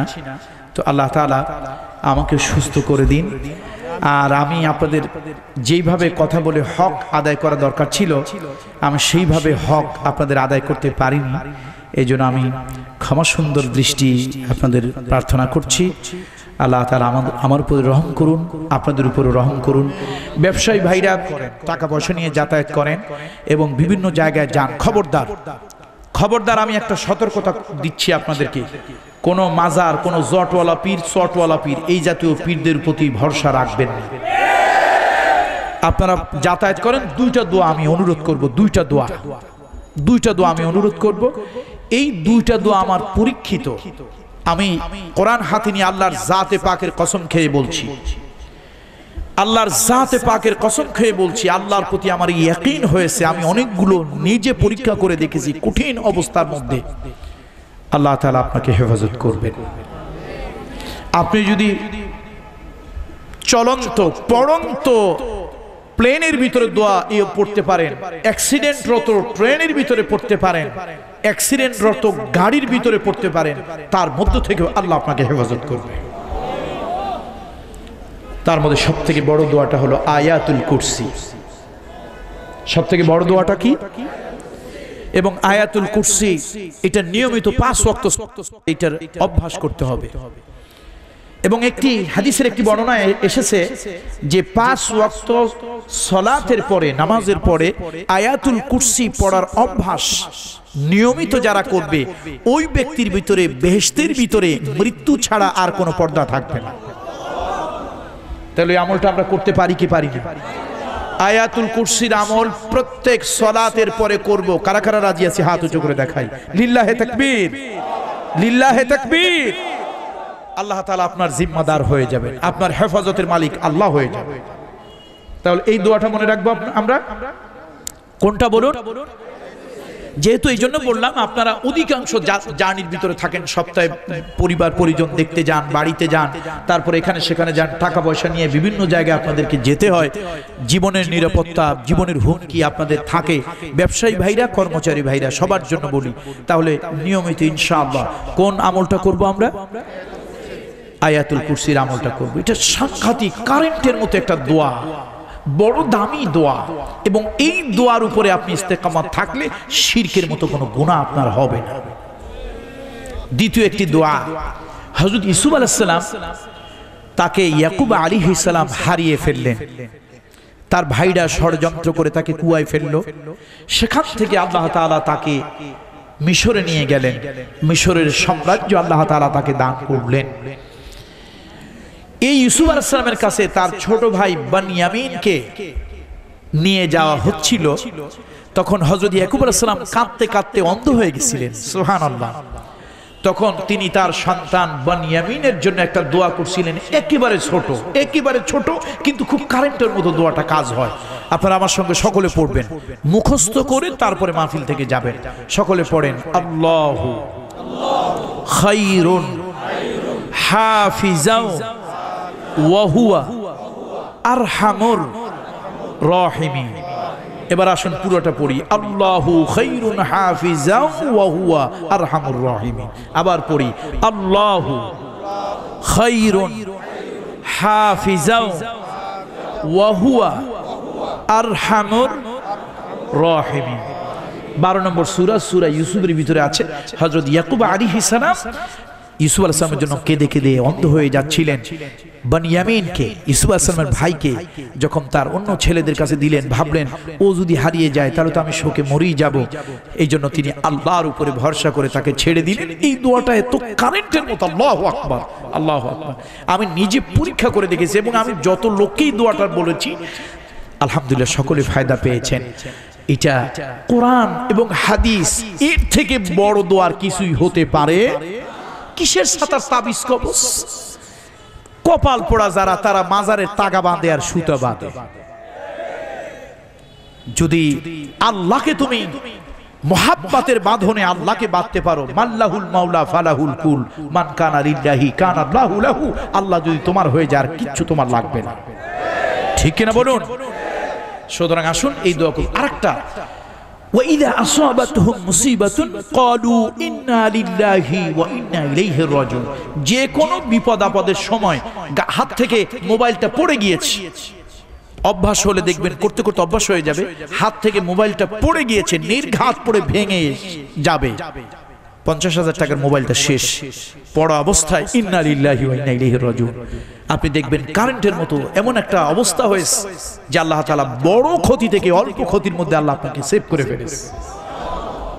আপনি যদি এটা পরীক্ষা করবেন, সত্য যদি না হয়, কোনো একদিন আমার কাছে কৈফিয়ত চাইবেন যে আনসারী সাহেব আপনি দোয়া শিখিয়েছিলেন, এই দোয়ায় আমার কোনো কাজ হয় না।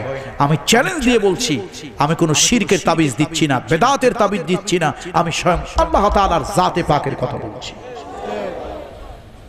সুতরাং যে কোনো বিপদ, যে কোনো বিপদ, ছোট হোক বড় হোক, বিপদ আপদ কার পক্ষ থেকে আসে? সুতরাং আমরা আল্লাহর জন্য আল্লাহর কাছেই প্রত্যাবর্তন করব, ইন্না লিল্লাহি ওয়া ইন্না ইলাইহি রাজিউন। আল্লাহ তাআলা সকলের প্রতি রহম করুন, ব্যবসায়ী ভাইদের প্রতি রহম করুন। সকলে আমরা ফজরের নামাজটা পড়ার চেষ্টা করব। এই বণিক সমিতি আল্লাহ তাআলা তাদেরকে উত্তম জাযা দান করুন।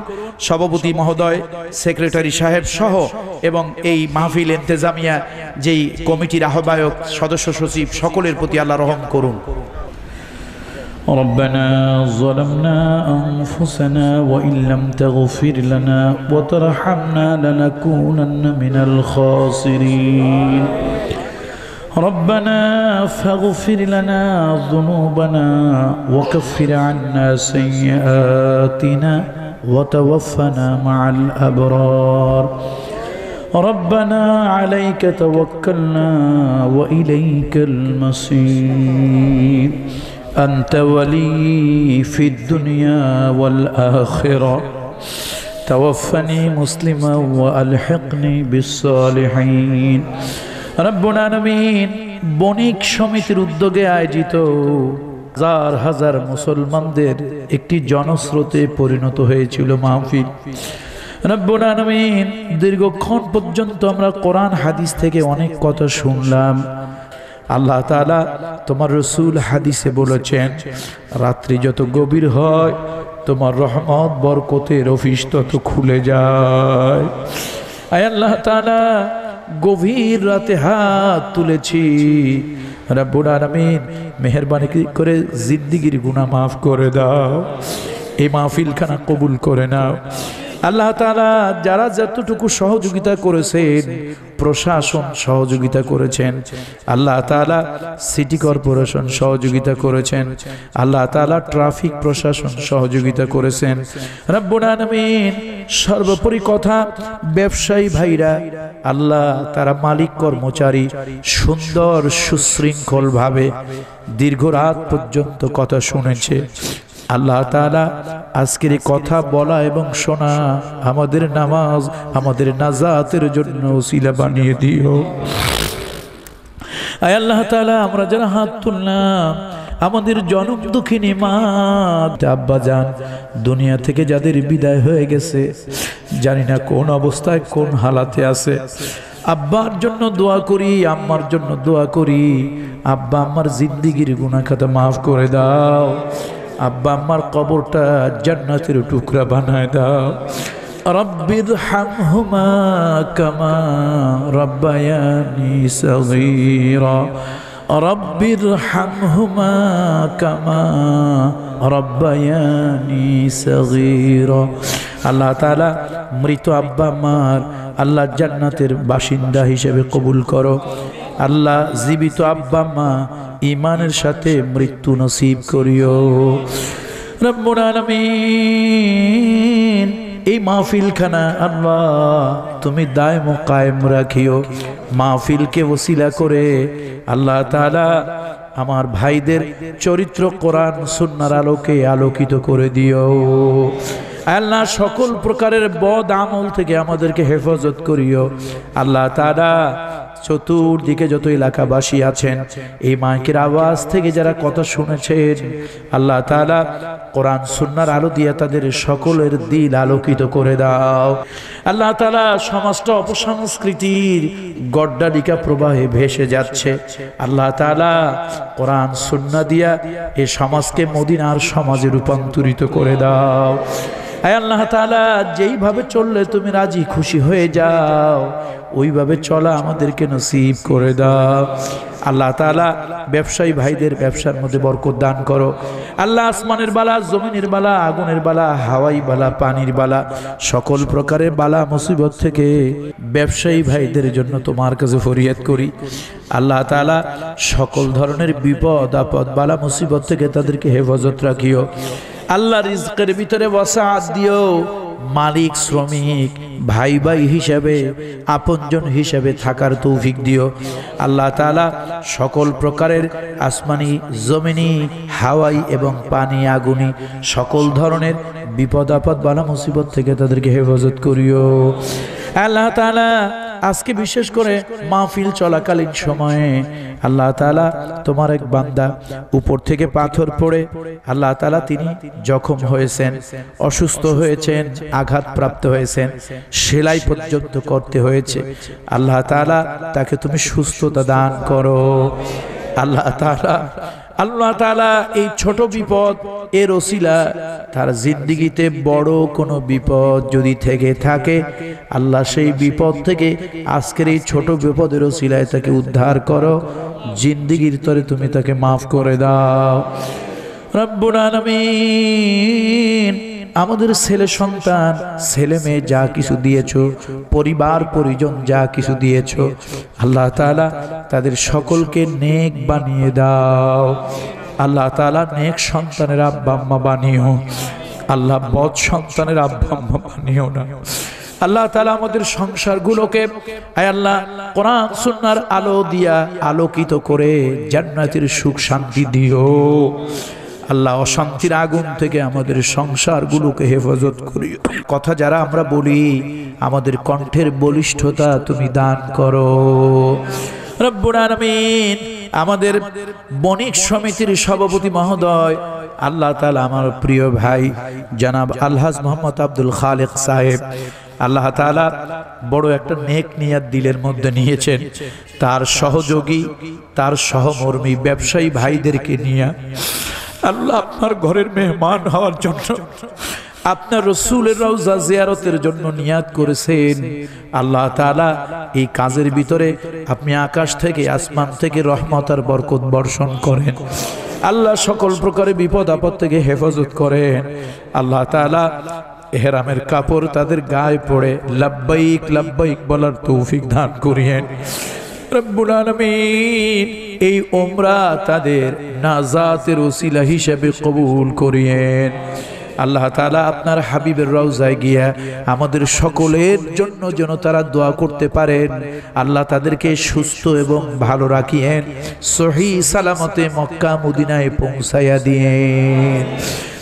সুবহান রাব্বিকা রাব্বিল ইজ্জাতি আম্মা ইয়াসিফুন ওয়া সালামুন আলাল মুরসালিন ওয়াল হামদুলিল্লাহি রাব্বিল আলামিন।